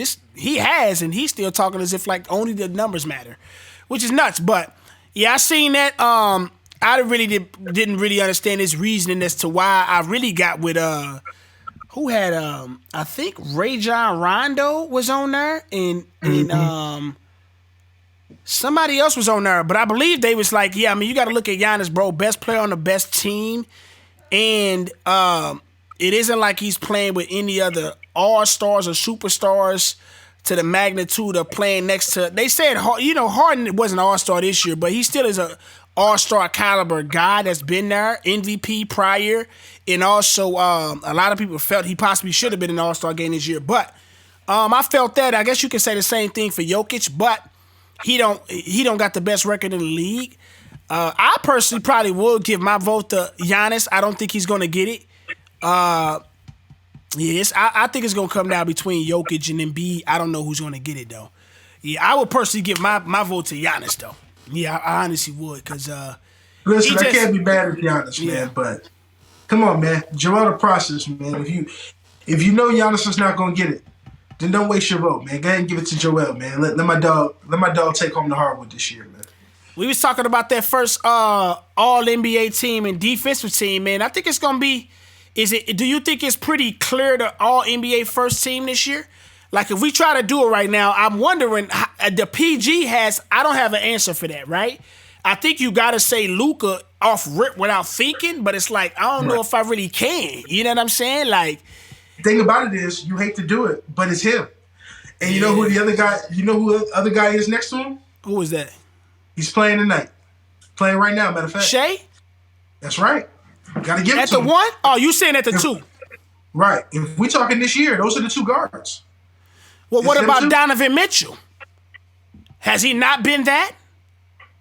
And you got to look. This dude on the verge of, I almost been out the playoffs if he lose tonight.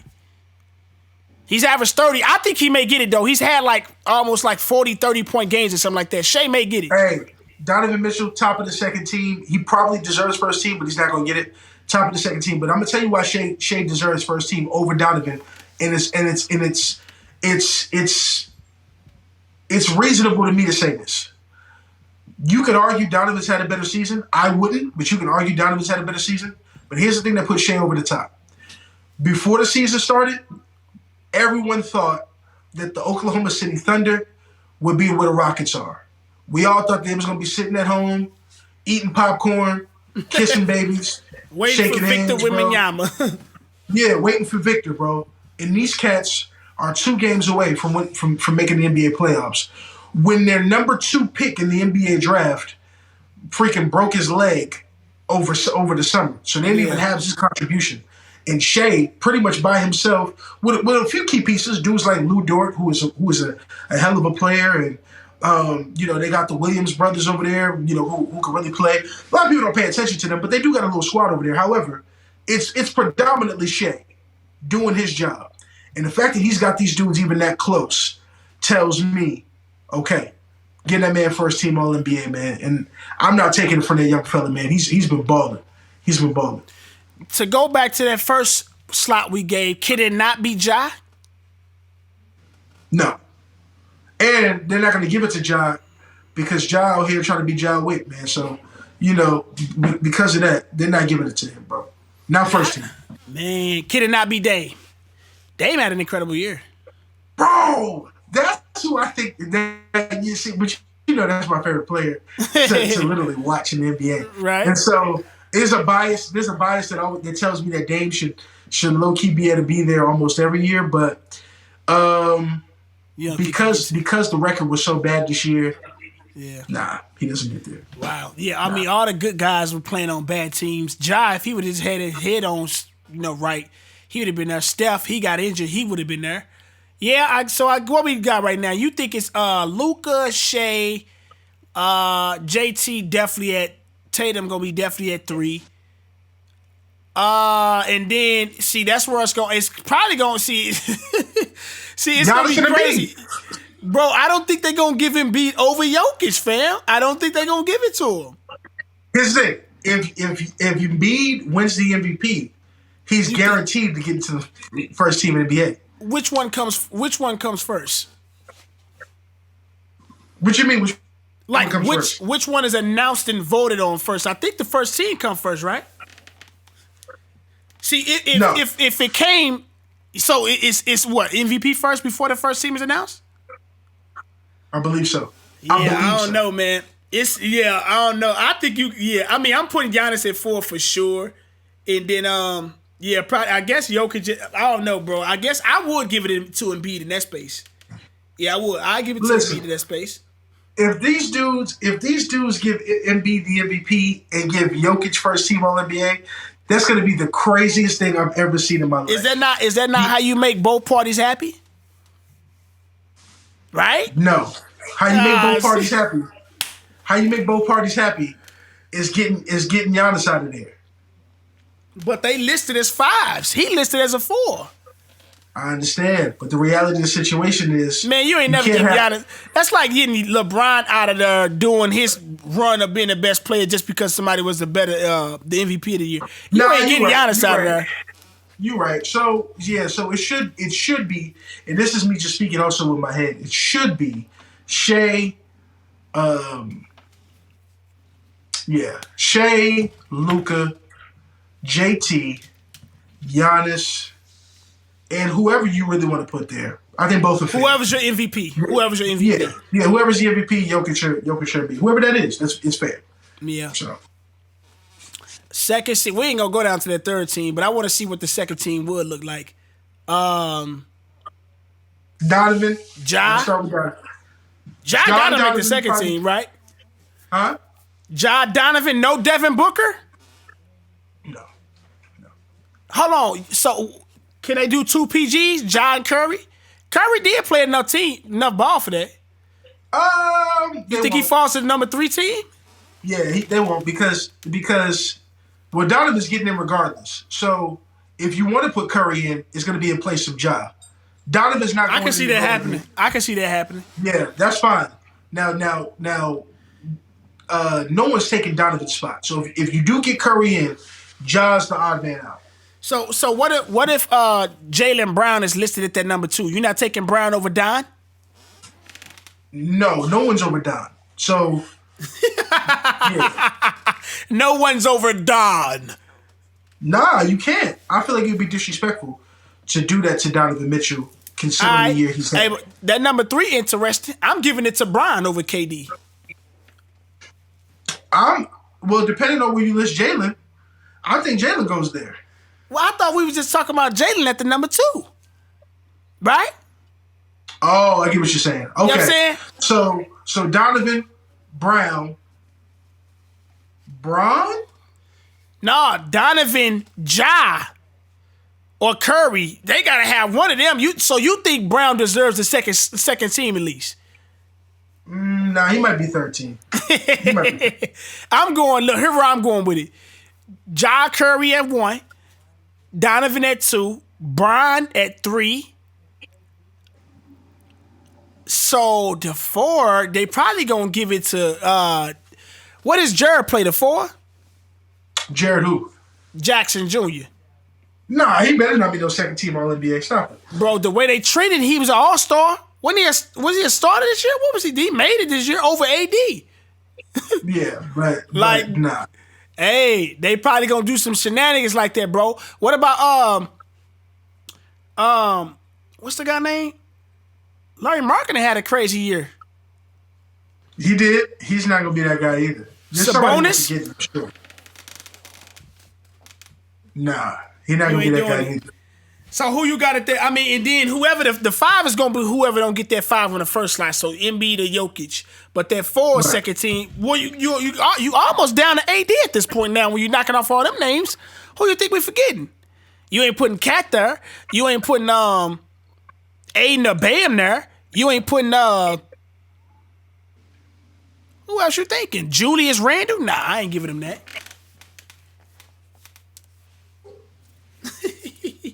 I'm going through these teams in my head. Sally, it ain't too many, bro.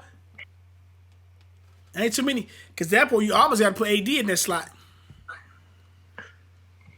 Low key. Yeah, I don't know who's gonna be in that second team. Second team 4, yeah. Yeah, that's gonna I be can tell interesting. you right now, not off the top of the head. But I do feel like I'm forgetting somebody. I just don't know who it is. Yeah, I'm trying to think. I don't think there's nobody else out there, dog, outside of them little names. And some of them cats was 5s. I can't think of nobody else, bro.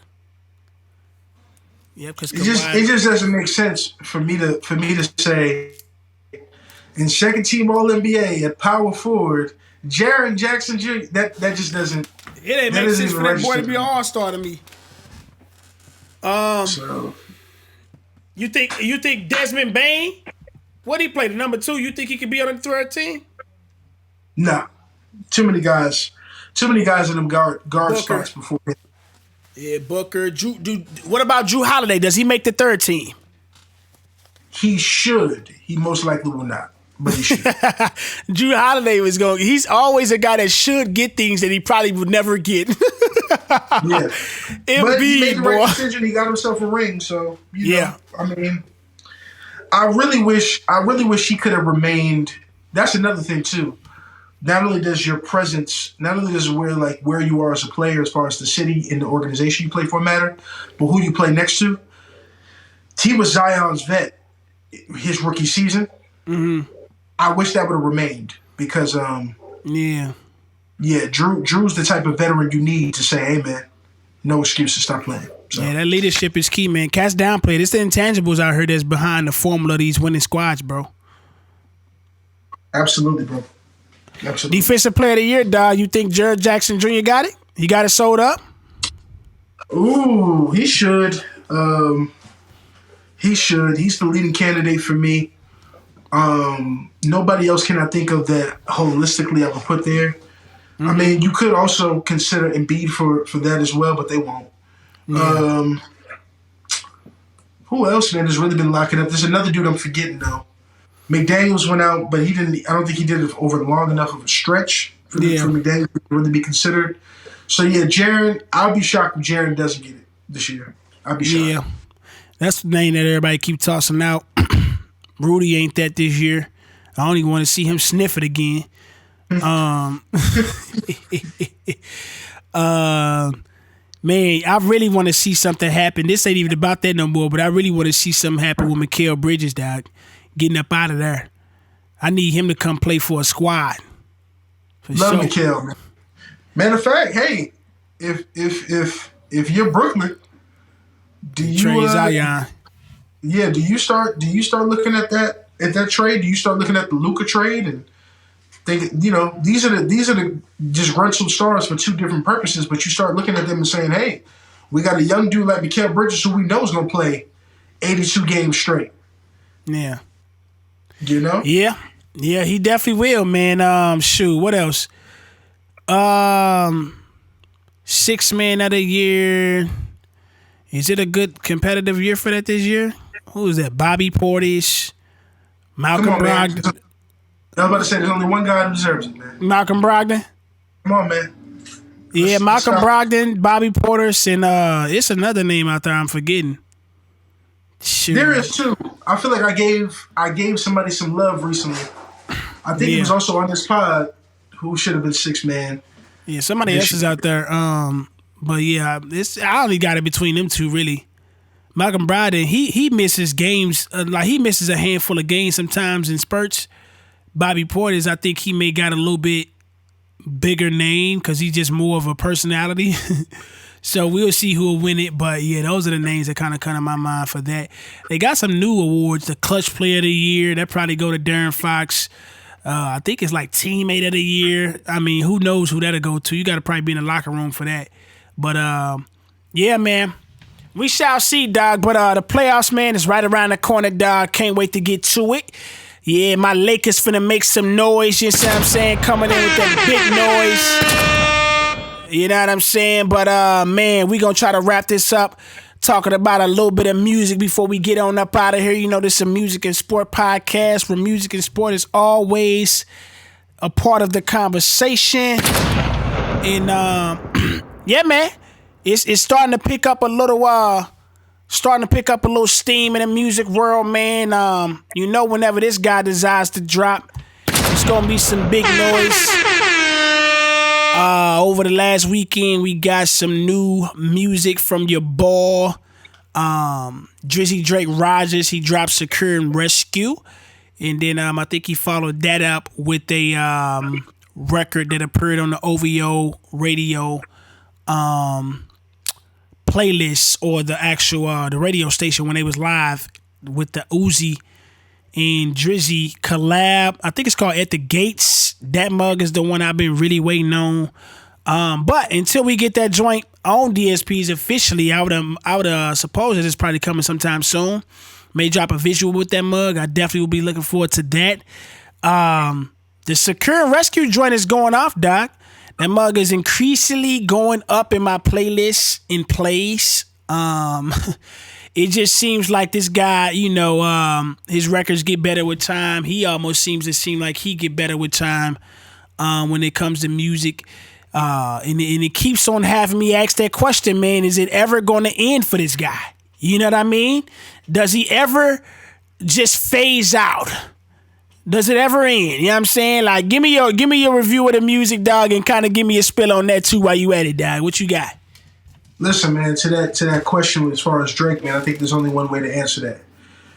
One of my guys, A-Ward, he has a slogan in battle rap. He says, God is good, and everybody says all the time.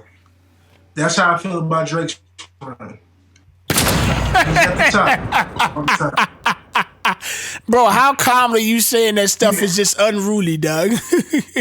Bro, he's probably the most securest thing in music, bro. So is his run coming to an end? The answer is no. Unless he passes away or chooses to hang it up, he'll always be on top, bro. And so there's no reason to even have a discussion about it.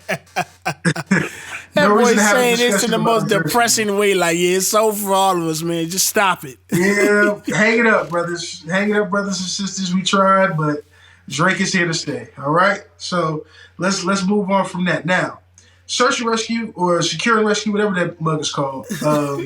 Secure and Rescue. Yeah, whatever it's called. What you got for me, Doc? Back when the leak was just Rescue Me. Yeah, we didn't know right. We didn't know what it was going to be. I had that joint for a little while, was ringing it off. But again, like I told y'all in the chat, I'm going to try to keep the same energy because I don't want to be fake on it. He's got a formula, man. And so the formula is clean. It's a hit. There's not much he can do that people won't love. And so you got to respect that.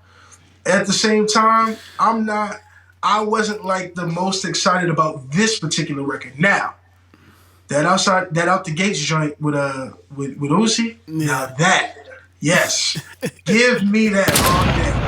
That's what I need in my life. Yeah, man. That's what I'm talking about. But this record was kind of like, look, y'all already leaked it anyway. Y'all been asking for it. Take this and leave me alone until I decide to give you something else.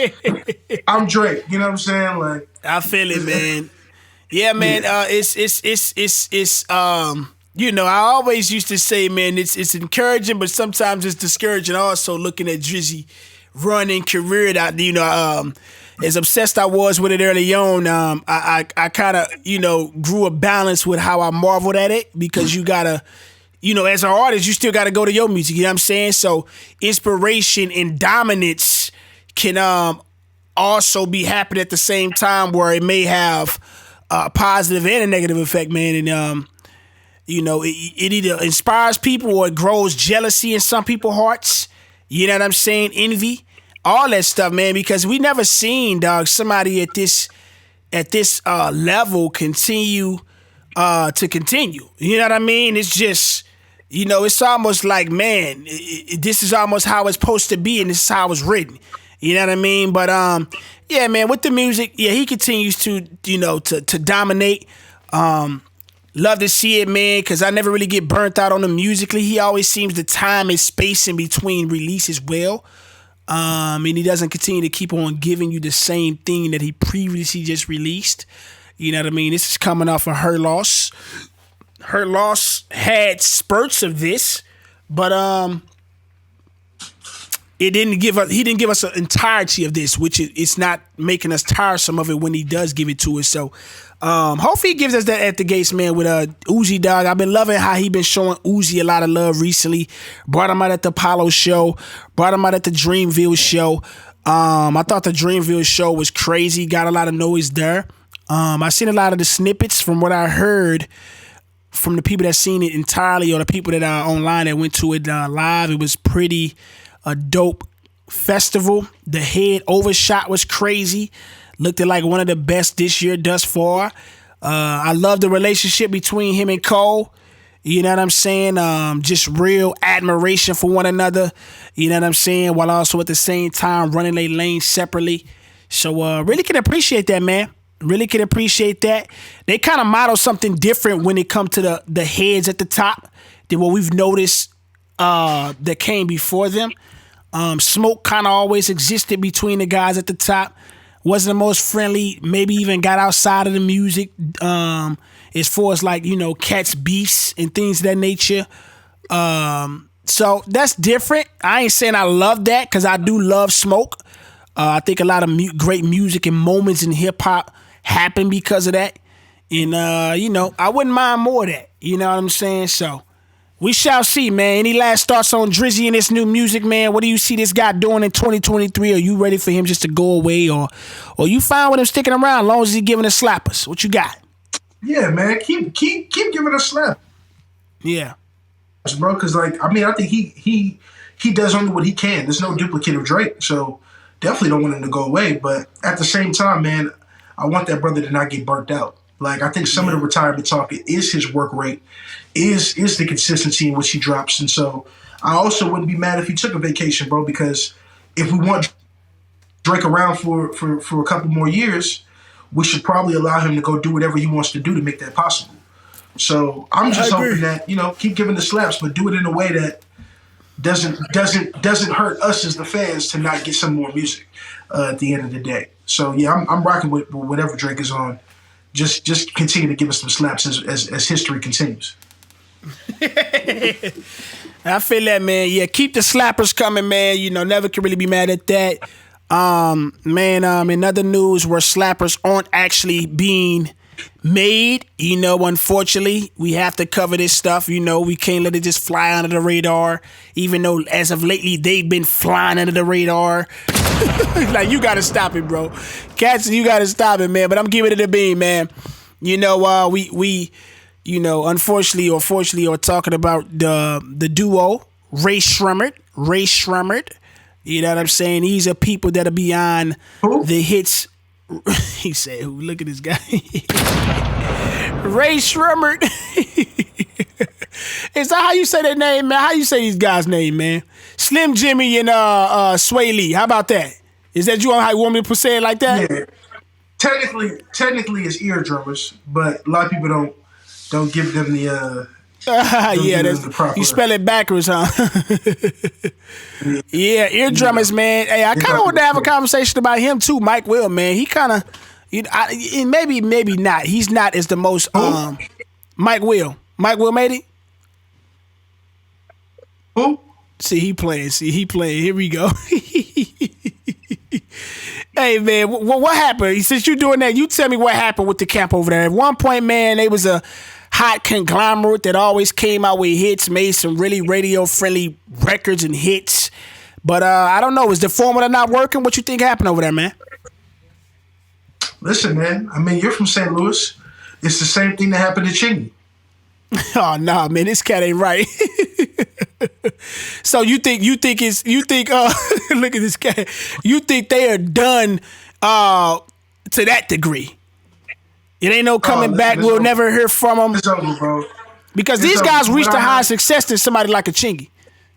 No, facts. Listen, from what I heard, bro, all I kept asking myself was the same question Murphy Lee had back in the day, bro. Shout out to St. Louis when he said, "What the hook gonna be, bro?" I just wanted to know if they had any of those, bro. Any of them classic Lifetime hooks, bro. And Yeah. unfortunately, halfway through, I went to go play 2K, man. That was Yeah. there was nothing. So to see let me here. ask you this: which one was worse, man? Strum Life 4 or Chris Rock's last sitcom on Netflix? What you got? Hey, man, I'm gonna have to go Shrimp Life, man. Oh man, you ain't right for that, dog. Listen, man, I went to go watch Chris, man. Cause some of that Chris was a little bit more bearable than I can remember, man. Shrimp Life, nah, brother, I don't know what's going on, man. And maybe I hope I'm wrong. Like I hope I go back to it and I go, oh, there was some slaps on here. Look, but nah, definitely not, bro. Like, and the thing about it that kills me is, your boy, who's the main writer over there? Not Slim Jimmy, Sway Lee. Sway Lee. Sway Lee actually has a formula that I believe can really work in today's music, and he was hotter than anybody as it pertains to behind the scenes, writing big records and stuff like that, working with Khaled. So maybe he has some shelf life still, but Slim Jimmy's no longer going to be collecting a check for music, man. We might see Slim Jimmy at Checkers or Walmart or Yeah, you ain't right, man. He talking about Checkers and Walmart. Slim Jimmy is giving me. Slim Jimmy is giving me vibes of being next on one of them VH1 shows. You know what I'm saying? Love and Hip Hop. Absolutely. Love and Hip Hop. I'm not wishing it upon him, man, but he definitely is striking me as one of those guys that can possibly land in spot there. Coming.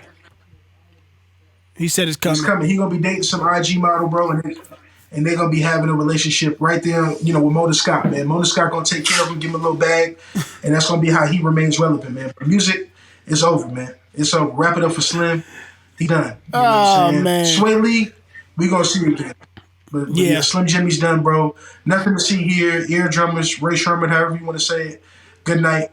Mike Will, the same thing. Mike Will is going through what DJ Mustard went through. What's that? And you don't hear Mustard on the beat no more, D. People are tired of it, bro. they done with them beats. Down. See, I think Mike Will. I think Mike Will may be able to break through this stagnant spot in his career right now. And honestly, I may have to go do some homework because a lot of times Mike will be behind stuff that I never even knew until I really go take a deep dive in the credits. But Mike Will has shown to be more diverse than a Mustard. It's actually a good conversation to have right there between a Mustard and a Mike Will. I would side with Mike Will. I think Mike Will had a nice stretch of variety of hits. And we've seen him with different looks. Mustard is kind of giving us different looks, but he's so distinctively known for a certain sound and just being a West Coast producer style-wise. But yeah, I think he may be able to get through this Mike Will. But you gotta kind of get away from what you doing with Ray Sherman and them, because that album, bro, like you said, dog, I didn't fish it. I ain't even start playing 2K. I just turned it off. You know what I'm saying? Like, intentionally, I can't get through this mug. What I'm listening to, it ain't rocking. They tried to go back and get too many old joints and do their own flip on them. It wasn't right. You know what I'm saying? But, yeah, man, I don't know, man. I guess, if to answer the question, is it over for Ray Sherman? It may be. I think it actually is. But like you said, Sway Lee may have some life there. Because you already gave us 4. That's, that may be his course, 2 out of the 4 are great. I will give them that. 2 out of the 4 are great, and they have some records outside of that are great. But, the last 2, nah, neither one of them have hit. They picked the wrong day to drop on with Drake dropping. So, that probably killed any of the other exposure that may have been there without Drake coming. But, hey, man. Listen, in the spirit of Chingy, Mona Scott is only one call away, man. VH1 is only one call away. This cat ain't right, man. One call. Hey, some casting got careers off that love hip hop money, man. What you think? You still rocking with Young Jock out here? Absolutely, bro. Young Jock is one of the greatest entertainers in the history of life, man. You used the right word, entertainers. That nigga is an entertainer, boy. He funny. Absolutely, bro. And let me tell you, there's only one dude I put ahead of Jock, man, and he's the goat of entertainment. And that's my man Ray J, man. Shout out to Ray J again. This is the second time he's getting mentioned on this pod. Ray J is the most entertaining man in urban community, bro. Shout out to Ray J, man. This nigga keep mentioning Ray J, man. He gonna get up. He gonna get interviewed on here. Man, what's up, man? Straight up, bro. Off the bad, kind of sightings and music that's happening right now. Anything out here in rotation you got going that's nice, man? Anything you got up the sleeve? What you got going listening to over there? Man, I'm so glad that you asked because I ain't gonna lie, man. It's been dry for me, man. I've been really going back into the old Rolodex. I've been trying to like keep up with like the new current releases, but I don't have nothing like fresh and vibrant for cats to go listen to. I can't say that.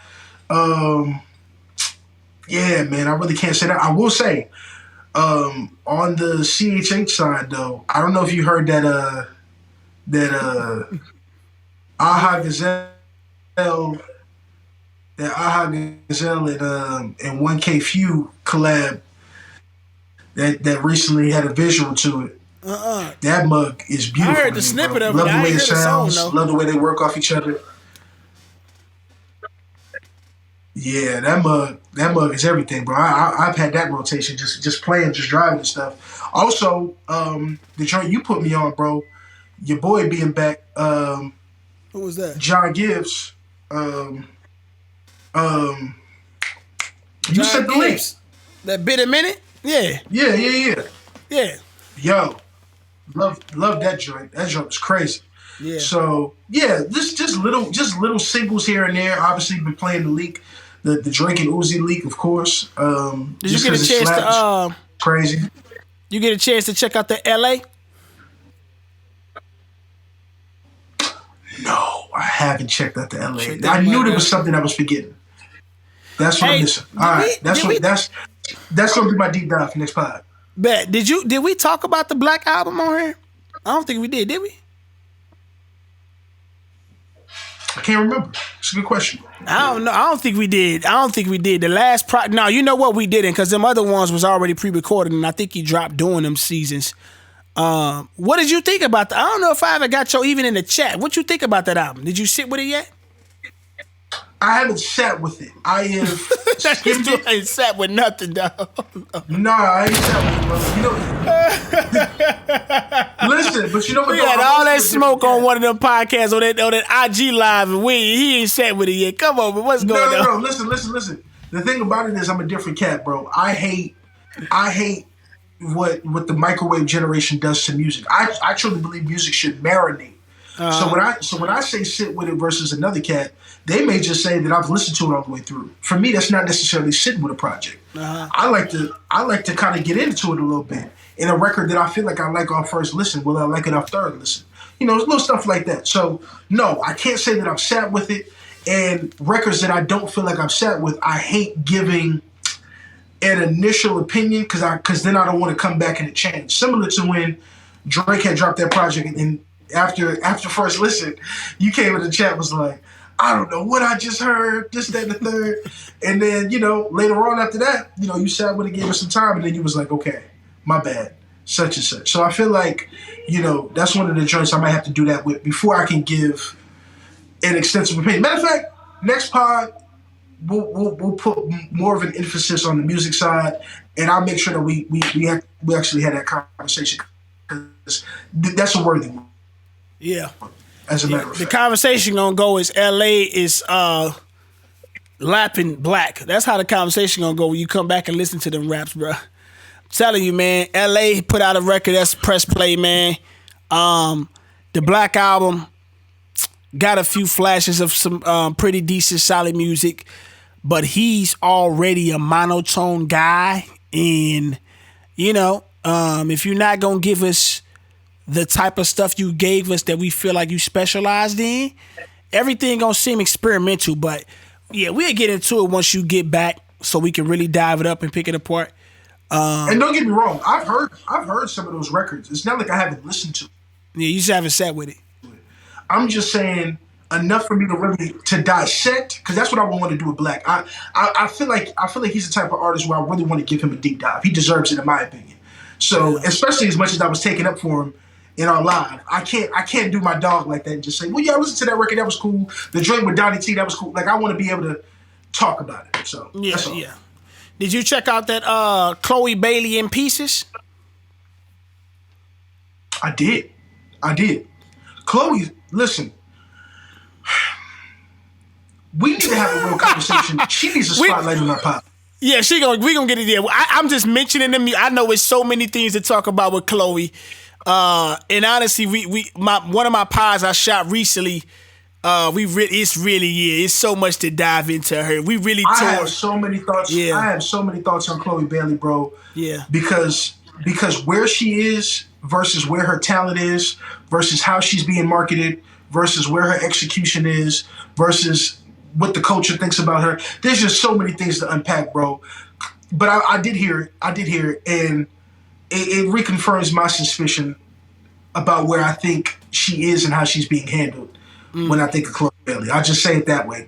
That absolutely needs a conversation. Yeah, we're gonna give. Yeah, the next pod we gonna do. It'll be more musically inclined. I did listen to a Chloe album.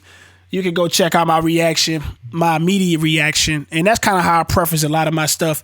Give me your immediate action or immediate reaction, or what's my immediate thoughts, because they do change. Like even with the Drake joint, I said it was slight, it was easy, but a lot of that nigga music is slight and easy, and in the right vibe. And I'm driving late, or I'm out vibing. It increasingly grows better in those spaces because that's typically where you listen to those type of Drake records at. The Chloe joint, we'll have a deeper dive. I must say, I didn't come away disappointed. Left with still question though. John Gibbs definitely got a joint fire. DJ Drama, I don't know if you got on his album. He had a joint on there with Offset. I think that's a conversation that happened between who making the better music right now between Offset and Takeoff. I mean, didn't mean to say Takeoff. Offset and Quavo. Rest in peace, Takeoff. Offset and Quavo. Who's making the better music right now? I think that's a conversation we can have for sure. I think I know who that is, actually. Really?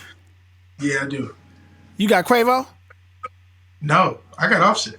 Okay, yeah. Well, Offset has always been my favorite, so... but Quavo, I never denied his importance. You know what I'm saying? I believe he was the nucleus of it. But Offset, yeah, man, he keeps some joints for me. I heard that new Quavo sample, by the way, just to mention new music and whatever case be. I mean, it's not brand new because it's about 2 weeks old, I believe. But yeah, I heard that Quavo single, and I side with Offset, bro.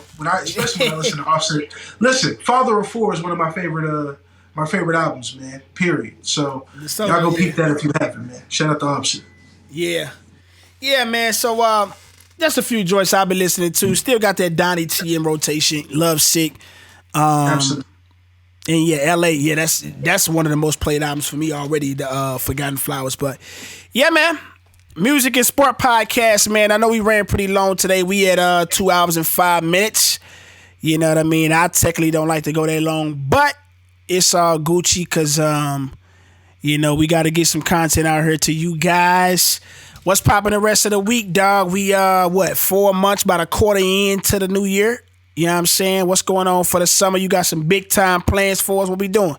Pulling up some of them games down there?